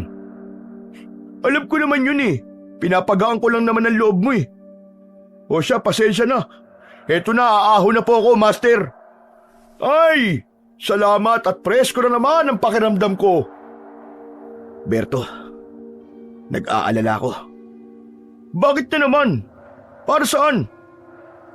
Ngayong wala ng putik ang katawan ko, ibig sabihin, wala na akong kapangyarihan. Isang ordinaryong tao na lang ako na bulag ang isang mata. Ayos lang yan. Yakang-yaka natin to. Teka, paano mo nga pala itatago yung dalawang itak na hawak mo? Madali lang to. Agad na kumilos si Damian. Kinuha niya ang damit pang itaas ni Berto at ginawa niya tong panali. Kinuha niya ang dalawang itak at itinali ito sa magkabilaan niyang binti. Natakpan din yun ng suot niyang pantalong pambukid, kaya hindi halata ang kanyang mga sandata. Alam niyang hindi siya maaaring pumasok sa baryo nang walang proteksyon, lalo na't alam niyang wala siyang kapangyarihan kapag hindi gumagana ang kanyang mutya. Ano, Berto? Handa ka na ba? Handang-handa na, Damian! Mabilis na naglakad ang dalawa. Hinahabol ang oras. Kailangan nilang bilisan. Kailangan nilang magawa ang unang hakbang bago lumubog ang araw. Maingat silang kumilos. Bawat hakbang ay kalkulado ni Damian. Sinigurado nilang walang makakapansin sa kanila. Si Damian, gamit ang naobserbahang kilos ng mga bantay, ay itinuro niya kay Berto ang tamang ruta kung saan sila maaaring makalusot. Dahan-dahan silang gumapang sa likod ng mga kubo, palipat-lipat ng taguan at nakikiramdam sa bawat galaw ng kanilang mga kalaban. Mabilis na mabilis ang tibok ng puso ni Berto. Halos mamutla na sa kaba habang papalapit sila sa kinaroroonan ng mga bihag. Nang matanaw nila ang kulungan kung saan naroon ang mga tao, napalunok si Damian. Wala nang atrasan. Oras na para gumalaw. Pagpasok nila sa lugar, agad nilang naamoy ang mabahong singaw ng lupa na parang pinaghalong bulok na pagkain at dugo.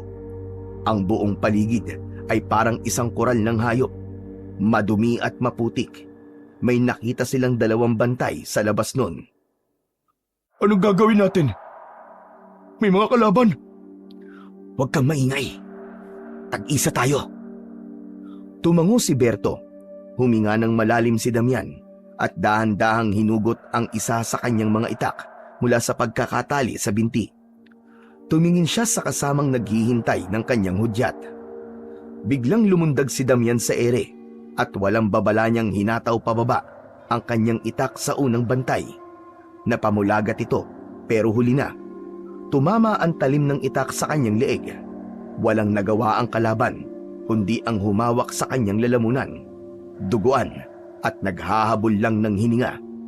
Isang mabilis na sipa ang ibinigay niya, dahilan upang matumba ito at saka sinaksak sa dibdib. Agad itong hindi na gumalaw at ang katawan umusok bigla na parang nasusunog. Si Berto naman, gamit ang isang patalim na dala niya, umikot siya sa likod ng kanyang kalaban. Mabilis din niyang inundayan ng saksak ang tagiliran nito, pero hindi sapat yun para agad na mapabagsak ang bantay. Napasigaw ito sa sakit, pero bago pa muling makasigaw at makatawag ng pansin, tinuluyan na ito ni Berto. Hinawakan niya ang buhok nito at malakas na pinagsasasaksak ito sa muka at sa liig. Bagsak ang katawan nitong wala ng buhay. Humihingal si Berto, nanginginig ang kamay. Tumingin siya kay Damian na tahimik lang na nagpunas ng dugo sa kanyang itak. O ano ha? Nakita mo ba yung galaw ko? Ang galing ko, di ba? O ano? Sige na, sabihin mo na magaling ako. Oo na, ang ingay mo. Magaling ka na. Tinignan nila ang paligid. Wala pang ibang tao doon, maliban sa mga bihag na nakatingin na sa kanila. Tahimik lang ang mga ito, pero may bahid ng takot sa kanilang mga mata. Lumapit sila. Ang kulungang yon ay isang lumang bahay na gawa sa pinagtagpi-tagping kawayan ang dingding. Salit-salit na hinabi upang magsilbing harang sa mga nakakulong sa loob. Sa harapan, isang matibay na pinto ang nagsisilbing pasukan at labasan, pero hindi para sa mga nakakulong. Isang makapal na kadena ang mahigpit na nakapulupot dito. May malaking kandadong nakakabit. Ang bakal na rehas ng pinto ay kinakalawang na, pero matibay pa rin.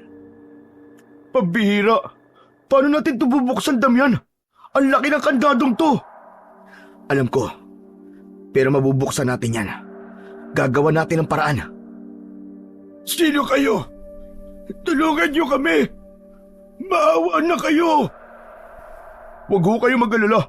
Nandito kami para iligtas kayong lahat. Pero alam niyo ba kung paano buksan ang kandadong to? Teka, yung mutya. Baka naman kaya ng mutya mo, pare. Sira ka ba? Di ba usapan natin bawal ang putik? Kung papaganahin natin ang mutya ngayon, edi dapat kanina pa natin ginamit. Wisit ka talaga eh. Yung bantay nasa kanya, susi. Agad na nilapitan ni Damian ang bantay na napatay niya at nakita niyang hawak nga nito ang susi. Mabilis niya itong kinuha at saka binuksan ang kulungan. Sa loob ay natagpuan nila ang ilang kababaihan. May matatanda at may mga bata. Nanginginig na sa takot. Ang iba ay magkayakap. Pilit na pinapalakas ang loob ng bawat isa. Sa isang sulok, may isang lalaki na tila matagal nang dinala roon. Halos butot balat na ito. Kawawa naman sila. Impyernong lugar na to. Ang mga bihag ay tahimik lang, hindi makapaniwala sa kanilang ginagawa. Halos hindi makagalaw si Damian habang nakatingin sa kalunos-lunos na kalagayan ng mga taong naroroon. Kita sa mga mata ng bawat isa ang takot at paghihirap na kanilang tinitiis sa lugar na yon. Talaga bang kakampi namin kayo? Oo, Tatang. Pero... Ay, salamat sa Diyos! Makakauwi na tayo mga kasama! Sandali lang. Huwag tayo magpadalos-dalos. May plano ako. Oh, huwag kayo mag-alala. Kami ang inyong tagapagligtas. Makakauwi na nga kayo sa inyong mga pamilya. Kung ganun, tumakas na tayo. Tara na! Nang marinig yun ng iba pang mga bihag, hindi na nila napigilan ang kanilang sarili. Nagunahan na silang lumabas ng kulungan, nagsisigawan at nagkanya-kanya ng takbo palayo. Sandali! Wag! Huwag kayong umalis! Huwag kayong maingay! Pakiusap! Ngunit hindi na nila ito napigilan. Ang ilan ay tumakbo sa maling direksyon. Ang iba naman ay kung saan-saan na sumuot.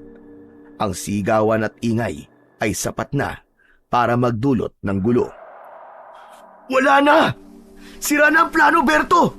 Dali! Kailangan na natin makaalis dito! Mula sa hindi kalayuan, narinig nila ang tunog ng kampana. Senyales na may nakapansin na sa nangyayaring kaguluhan. Damian! Ano nang gagawin natin ngayon? Napamura si Damian.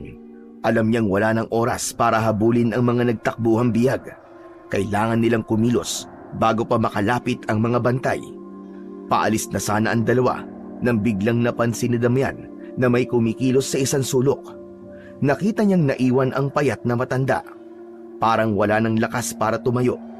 Hawak nito ang tuhod, nakayuko at malalim ang paghinga. Tatang, bakit hindi ka tumakbo? Kumapit si Damian at dahan-dahang lumuhod sa harap ng matanda. Lolo, kaya niyo po bang maglakad? Tatakas po tayo. Dahan-dahang iniangat ng matanda ang kanyang muka. Tinitigan ito si Damian, pero pagkatapos ay umiling ito, saka ngumiti ng mapait. Hindi basta-basta makakatakas ang mga yon. Mas malala ang mangyayari sa kanila. Ano? Ano pong ibig niyo sabihin, Lolo? Kayo dalawa. Kayo ang naghatol ng kamatayan nilang lahat. Pero Lolo, iniligtas namin sila.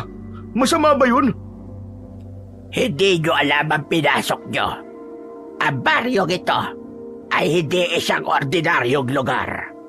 Isa itong pugad ng mga halimaw. Alam po namin yun, Lolo. Mga aswang po ang nagpapatakbo dito. Oo, mga aswang nga sila. Pero hindi sila basta-basta aswang lang. Sila ang pinakamatatapang, pinakamalalakas, at pinakamatagal nang nabubuhay sa lahi nila. Lolo, matagal ka na ba dito? Matagal na. Simula pa nang sinakop ng mga aswang ang baryo na to.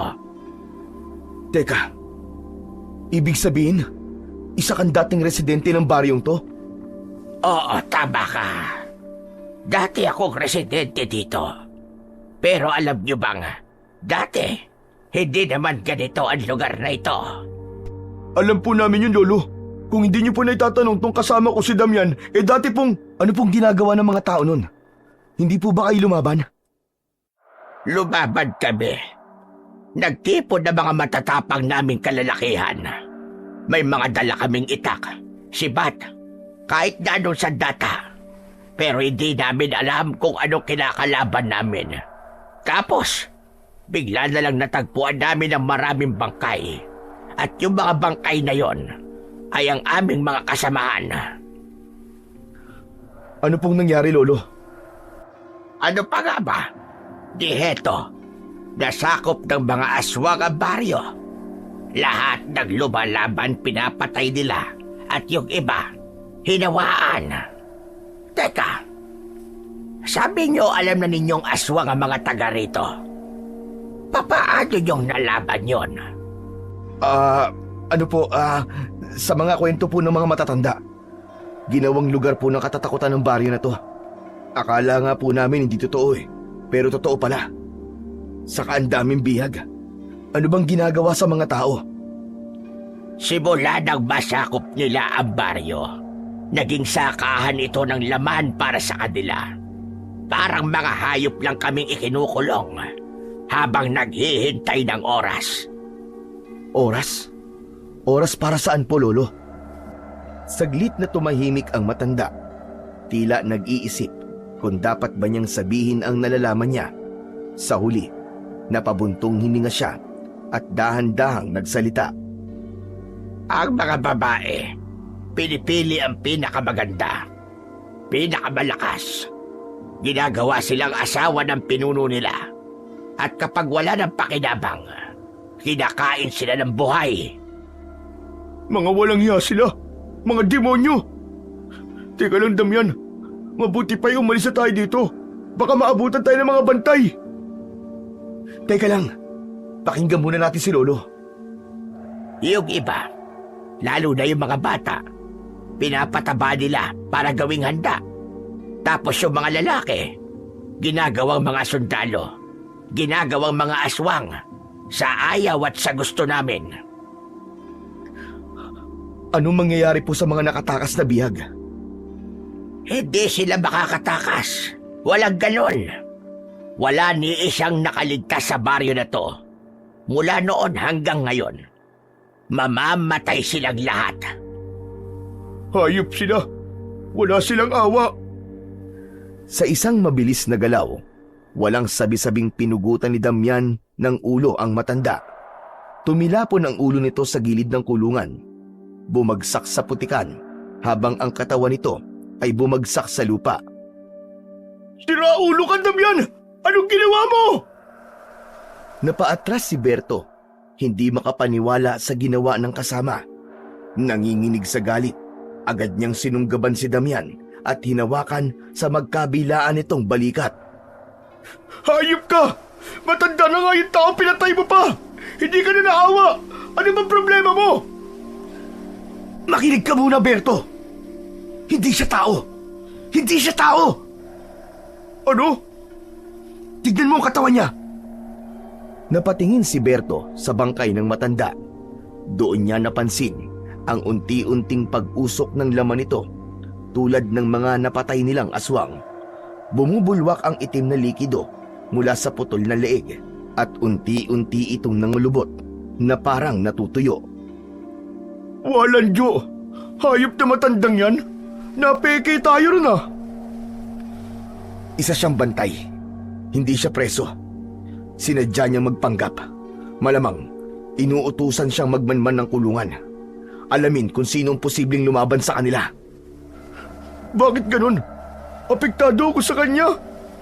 Parang naiiyak ako ah. Kasi pakiramdam ko, nagsasabi siya kanina na totoo eh. Oo, baka nga aswang siya. Pero tiniwalag kaya nakakulong. Sayang yung mga impormasyong pwede pa sana natin makuha sa kanya. Huwag mong panghinayangan ng isang sinungaling. Nahuli ko na kagad siya eh. Nanilinin lang niya tayo. Kala niya magkukunwari pa siyang taga rito. Hindi naman niya alam ang mga nangyari ng araw na yun. Nagsisinungaling siya nang sabihin niyang kinalaban nila mga aswang. Walang nangyaring ganon. Alam ko ang lahat na nangyari nun. Tandang-tanda ko pa. Pasensya ka na, Damian. Nagulat lang ako. Binigla mo naman kasi ako eh. Ni hindi mo man lang tinanong kung talagang sinungaling siya o ano. Timang ka ba? Magsasabi ba siya ng totoo kung sakali? Tsaka hindi pwedeng papatay-patay, Berto. Sa lugar na to, walang oras para mag-alinlangan. Kailangan na nating matuto ngayon na lahat sa baryong to ay maaaring aswang. Mas mabuting mauna tayong pumatay kesa tayo mapatay. Pero yung mga bihag, anong mangyayari sa kanila? Wala na tayong magagawa sa kanila. Kailangan natin ng bagong plano. Si Elisa, kailangan nating mailigtas ang kapatid ko. Lumuhod si Damian at mabilis na naglagay ng putik sa kanyang katawan. Alam niyang wala ng oras. Kailangan nilang makaalis bago pa dumami ang mga aswang sa paligid. Si Berto naman ay nanatiling nakabantay. Hawak-hawak ang kanyang maliit na patalim habang palinga-linga sa paligid. Narinig nila ang mabibilis na yabag at ang tunog ng malalakas na pagaspas ng mga pakpak sa itaas. Damian, kaya na sila! At mga madami! Paano tayo makakatakas dito? Kabado na si Berto, pero nananatiling kalmado lang si Damian. Inilabas niya ang isa pa niyang itak. Dahan-dahan lang muna tayo. Huwag kang gagawa ng ingay habang hindi pa nila tayo nakikita. Nagtago sila sa isang sirang pader. Madilim na ang paligid. Sa malayo, rinig nila ang nakakatakot na alulong ng mga aswang. Habang nakatago sila, nakita nila ang mga papalapit na kalaban. Ang ilan ay gumagapang sa lupa, habang ang iba naman ay naglalakad na parang may inaamoy. Anak ng, parang nararamdaman nilang may iba rito ah. Kaya nga, huwag kang tatanga-tanga. Halika na! Dahan-dahan silang gumapang papunta sa likod ng isang kubo. Sa loob nito, may mga nakagapos pang ibang biyag, nanginginig at umiiyak. Napatigil saglit si Berto, pero hinila na siya ni Damian. Sandali Damian! Paano sila? Hindi natin sila pwedeng iwan dito. Wala na tayong oras. Kung sisimulan nating iligtas sila lahat, tayong dalawa mamamatay dito. Nag-alangan si Berto, pero nakita niyang palapit na ang isang aswang. Mataas, payat, at may mahabang kuko. Wala siyang pagpipilian, kundi sumunod sa kasama.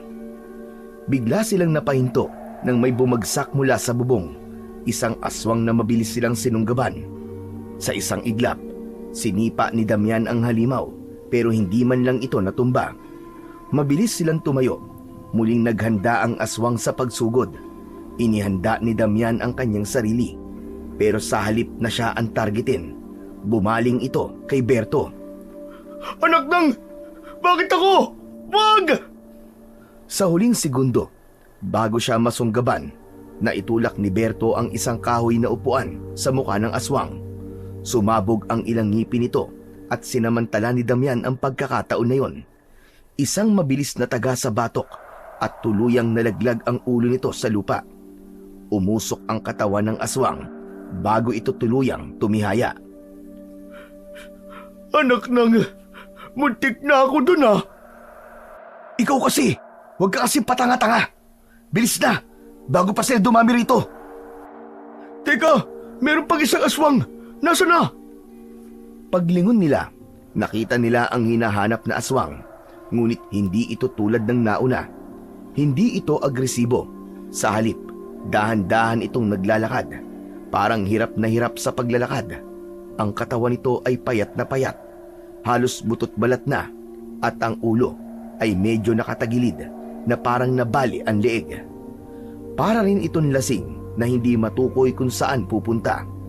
Minsan ay natutumba pa ng kaunti bago muling bumangon. Sabay ungol na parang inis na inis. Ang mahahaba nitong kuko ay parang may inaabot pero wala naman. Anong klaseng aswang yan? Ba't parang sira? Parang tropa ko ah. Ano sinasabi mo? Sabi ko na, meron ding lasinggerong aswang eh. Tumigil ang aswang at tila nag-iisip. Pagkatapos, bigla na lang itong nag-pose na parang mananayaw.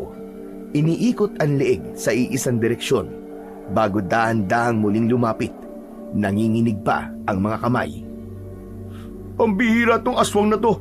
Ang daming ek-ek nito ah. Naiinip na ako. Ako na ang papatay dyan.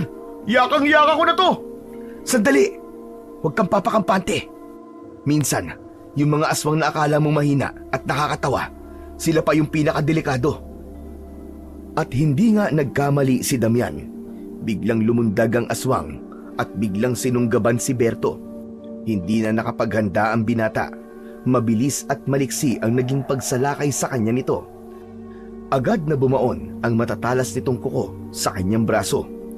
Aray! Ang sakit! Ramdam ng binata ang hapdi at sakit ng kanyang sugat. Mabilis siyang nagpumiglas, pero hindi bumibitiw ang aswang. Kahit payat, matindi ang lakas nito. Muntik nang mapasubsob si Berto, pero sa huling segundo, isang malakas na sipa mula kay Damian ang nagpatilapon sa halimaw. Ano Berto? Ang yabang mo kanina ha? Oo na!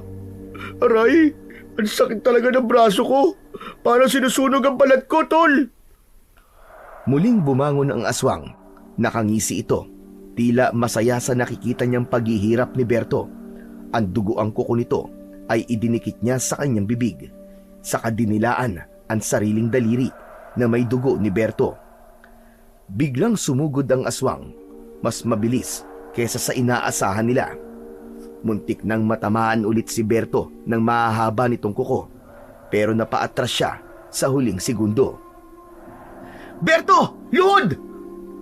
Agad namang sumunod si Berto at sa isang mabilis na galaw, inundayan ni Damian ng isang malakas na tagaan likod ng aswang.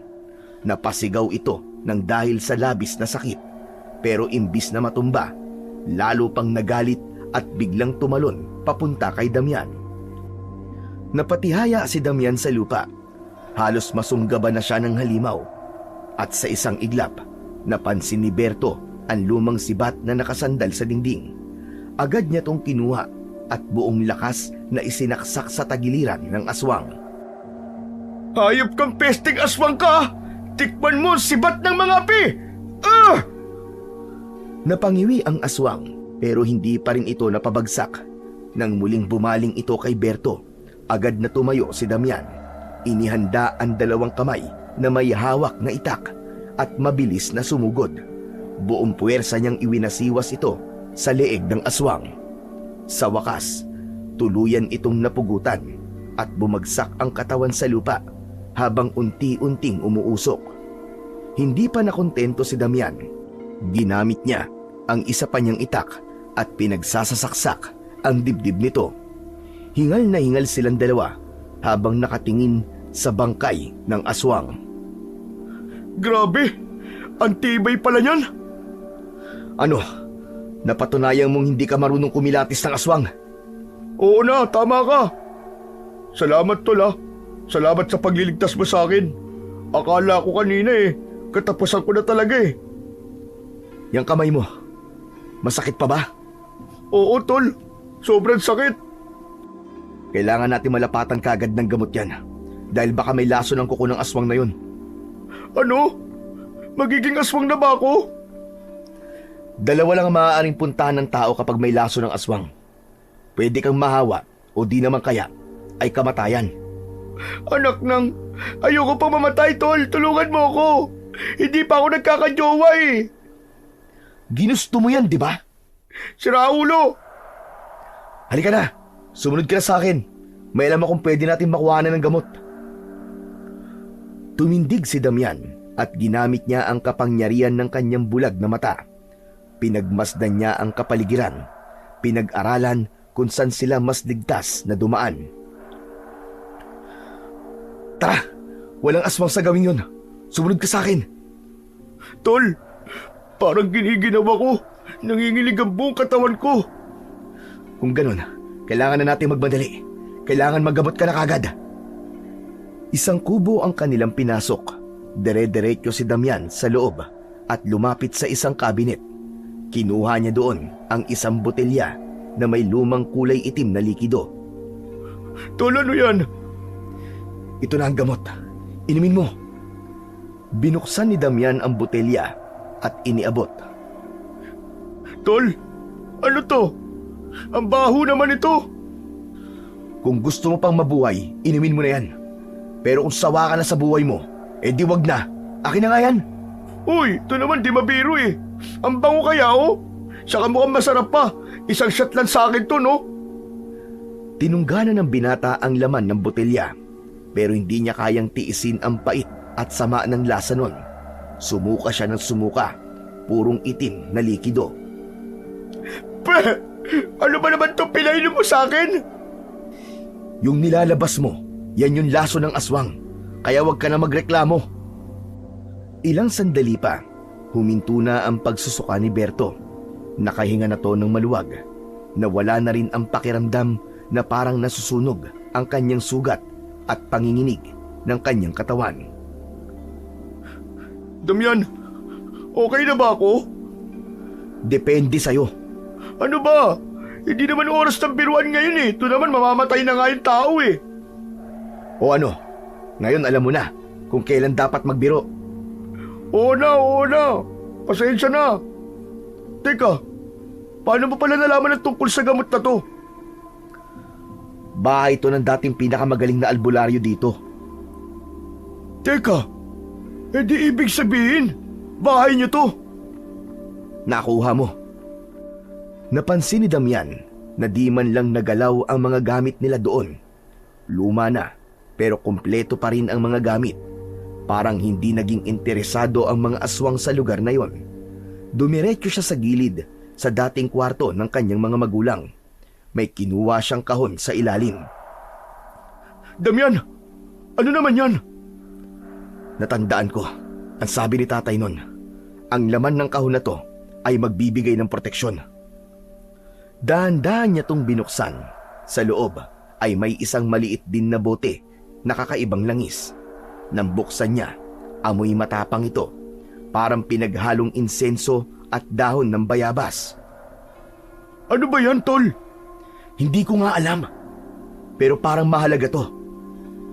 Baka pangontra yan sa mahika ng mga aswang. Wala lang, may naikwento kasi sila sa akin dati. Sabi nila, may isang klase daw ng langis na may kakayaang labanan ng mahika ng mga halimaw. Alam mo, Berto, minsan magaling din ang isip mo eh. Tama ka. Mukhang magagamit natin to doon sa selyo sa pintuan kung saan nila tinatago si Elisa. Teka, kwento lang naman yun eh. Paano kung hindi totoo? Hindi, Berto. Hindi lang yun basta kwento. Dahil lahat ng sinabi mo sa akin dati, naging totoo. Kaya naniniwala ako sa'yo. At kung may pagkakataon tayong gamitin to para mailigtas si Elisa, susubukan natin.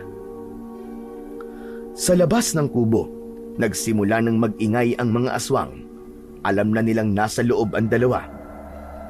Subukan mo kayang lagyan, maski konti ang mga sandata natin. Tama ka. Agad siyang kumuha ng ilang patak at ipinahid yon sa dalawa niyang itak at sa patalim ni Berto. Nang matapos yon, biglang nagliwanag ang mga sandata. Isang gintong liwanag. Ayos, wala na tayong oras. Lalabas tayo at tatapusin natin ang mga aswang na yon. Sabay silang lumabas sa kubo at doon ay sinalubong sila ng dose-dose ng gutom na aswang. Wala na tong atrasan, Berto! Bakbaka na! Sa isang iglap, umatake ang mga aswang. Napasigaw si Berto habang buong lakas niyang sinalag ang isang sumunggab sa kanya. Si Damian naman ay humataw gamit ang kanyang nagliliwanag na mga itak. Isang hiwa lang at natutunaw ang aswang sa harapan niya. Ganon din ang patalim ni Berto. Nasusunog ang aswang na tamaan ito. Damian! Grabe! Ang lakas ng sandata natin! Nagpatuloy ang laban hanggang sa dalawang aswang na lang ang natira. Mabilis na tumakas ang mga ito nang makitang wala silang laban sa dalawang binata. Ayos! Wala silang panama sa atin, Damian! Ang galing talaga natin! Para tayong mga superhero! Mamaya na yan, Berto! Tara na! Ililigtas pa natin ang kapatid ko! Nagawa nilang makarating sa harap ng malaki at lumang bahay na yon. Wala na silang ibang paraan kundi gawin ang isang bagay na hindi sigurado kung gagana. Sige na, Damian! Gawin mo na! Ibinuhos niya ang langis sa seradura. Sa kanya to hinawakan. Pero tulad ng dati, napaso pa rin si Damian. Anak ng... Anong mali? Bakit hindi mabuksan? Dahil sa pagkakataranta at pagkakadismaya, hindi niya namalayan na nasugatan na pala siya at aksidenteng natalsikan ng kanyang dugo ang selyadong pintuan. Maya-maya pa, unti-unti itong bumukas ng kusa. Agad silang pumasok ng bahay. Kinalaban ang mga sumasalubong na mga aswang. Natalo nilang dalawa ito at nakita nila si Elisa. Nanginginig at hinang-hina na. Kuya! Kuya! Hindi na nagdalawang isip pa si Damian at mabilis na nilapitan ang kanyang kapatid. Mahigpit niya itong niyakap. Elisa, salamat sa Diyos at buhay ka pa. Kuya, natatakot ako. Huwag ka matakot, Elisa. Ligtas ka na. Kailangan na natin makaalis dito. Inalalayan niya ang kanyang kapatid. Pero bago pa sila makalabas, nakita nilang nakatayo sa may pintuan si Don Fausto, ang pinuno ng mga aswang. Galit na galit ito at handang ipaghiganti ang kanyang mga tauhan. Sa wakas, nagkaharap din tayo, Don Fausto. Kaya pala ang daming patay sa mga tauhan ko. Ikaw pala ang may kagagawan, taong putik. Wala akong pakialam sa'yo. Kukunin ko lang ang kapatid ko at aalis na kami dito. Aalis? Walang makakalabas ng buhay sa baryong ito. Lalo na ang isang kagaya mo ng ahas na pumatay ng mga tao ko. Matagal na kitang hinahanap, taong putik. Matagal na kitang hinihintay. Wala akong pinagsisisihan sa nagawa ko dito. Ang baryong ito ay sinalaula mo. Ginawa mong impyerno, halimaw ka! Anong pinagkaiba mo sa akin? Parehas lang naman tayong pumapatay. Huwag mo akong itulad sa'yo! Pumapatay ako para sa hustisya at para mailigtas sa maraming tao. Eh ikaw, pumapatay ka dahil demonyo ka! Anong hustisya ang sinasabi mo? Pumatay ka ng marami sa amin. Sinira mo ang tahanan namin at tinawag mong hustisya yon. Napaka-ipokrito mo! Hindi mo to baryo! Amin ang San Roque!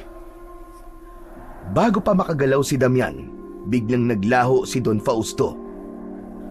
Damian! Sa likod mo! Huli na, isang matalim na kuko ang tumama sa kanyang katawan. Napaatras lang ang binata, pero hindi bumaon ang kuko ng aswang. Ang bilis mo ah! O ano? Takot ka na ba, taong putik? Hindi na hinintay ni Damian na muling sumugod ang pinuno ng mga aswang. Maigpit niyang hinawakan ang nagliliwanag niyang dalawang sandata sa bawat kamay. Sa huling hakbang, bago siya sumalakay, itinagilid niya ang katawan. Pinag-ekis ang kanyang mga sandata at buong puwersang sumigaw. Ah! Mamatay ka na! Itinarak niya ang itak sa dibdib ng halimaw at saka malakas na sinipa ang pinakapuluhan nito para mas bumaon pa ang itak. Tumilapo ng aswang kasama ang itak na nasa dibdib nito. Berto, dali mo na si Elisa, bilis! Ako nang bahala sa demonyong to! Oh!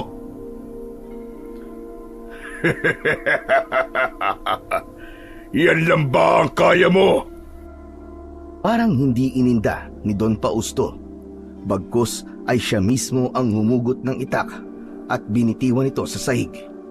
Bigla itong sumugod at bago pa makailag ang binata, isang malakas na suntok ang tumama sa kanyang sikmura. Halos lumipad siya at tumama sa isang lumang aparador. Nagbagsakan ang mga kahoy at alikabok. Hindi pa siya nakakabangon ay nasa harapan na niya ang mabagsik na aswang. Itinutok nito sa kanyang leeg ang matatalim nitong mga kuko.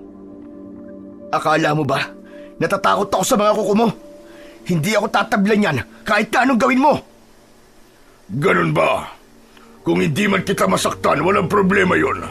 Hahawaan na lang kita.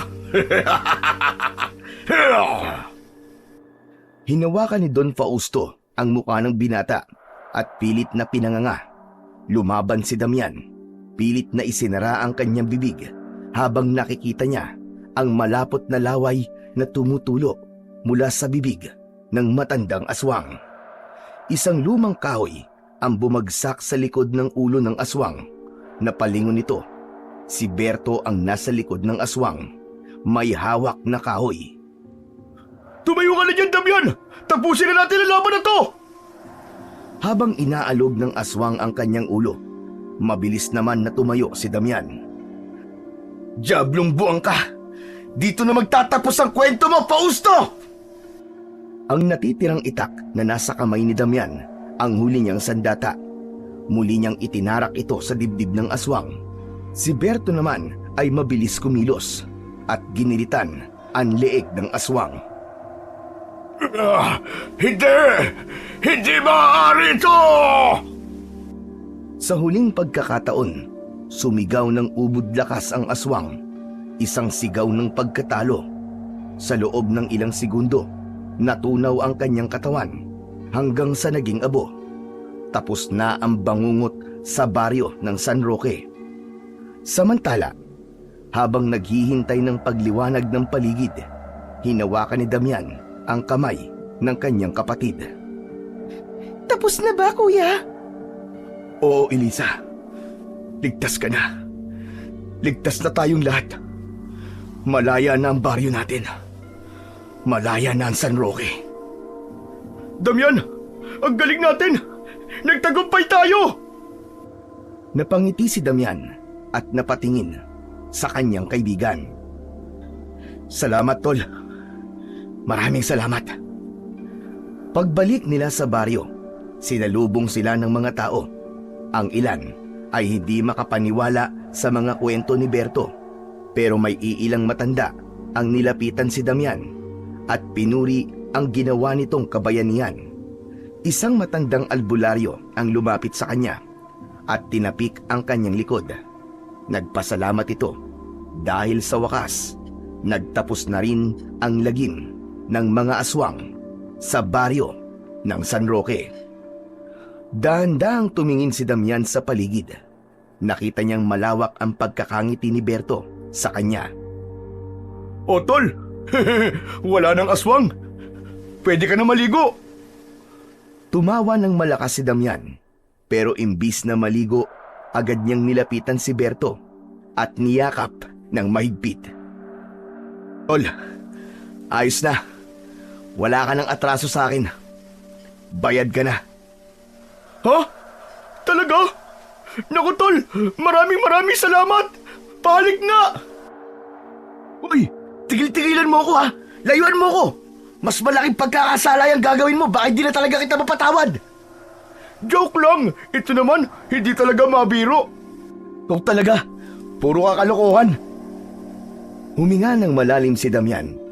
Tapos na ang kanilang misyon. Malaya na ang San Roque. Wala na ang mga aswang. Nakamit na nila ang hustisya.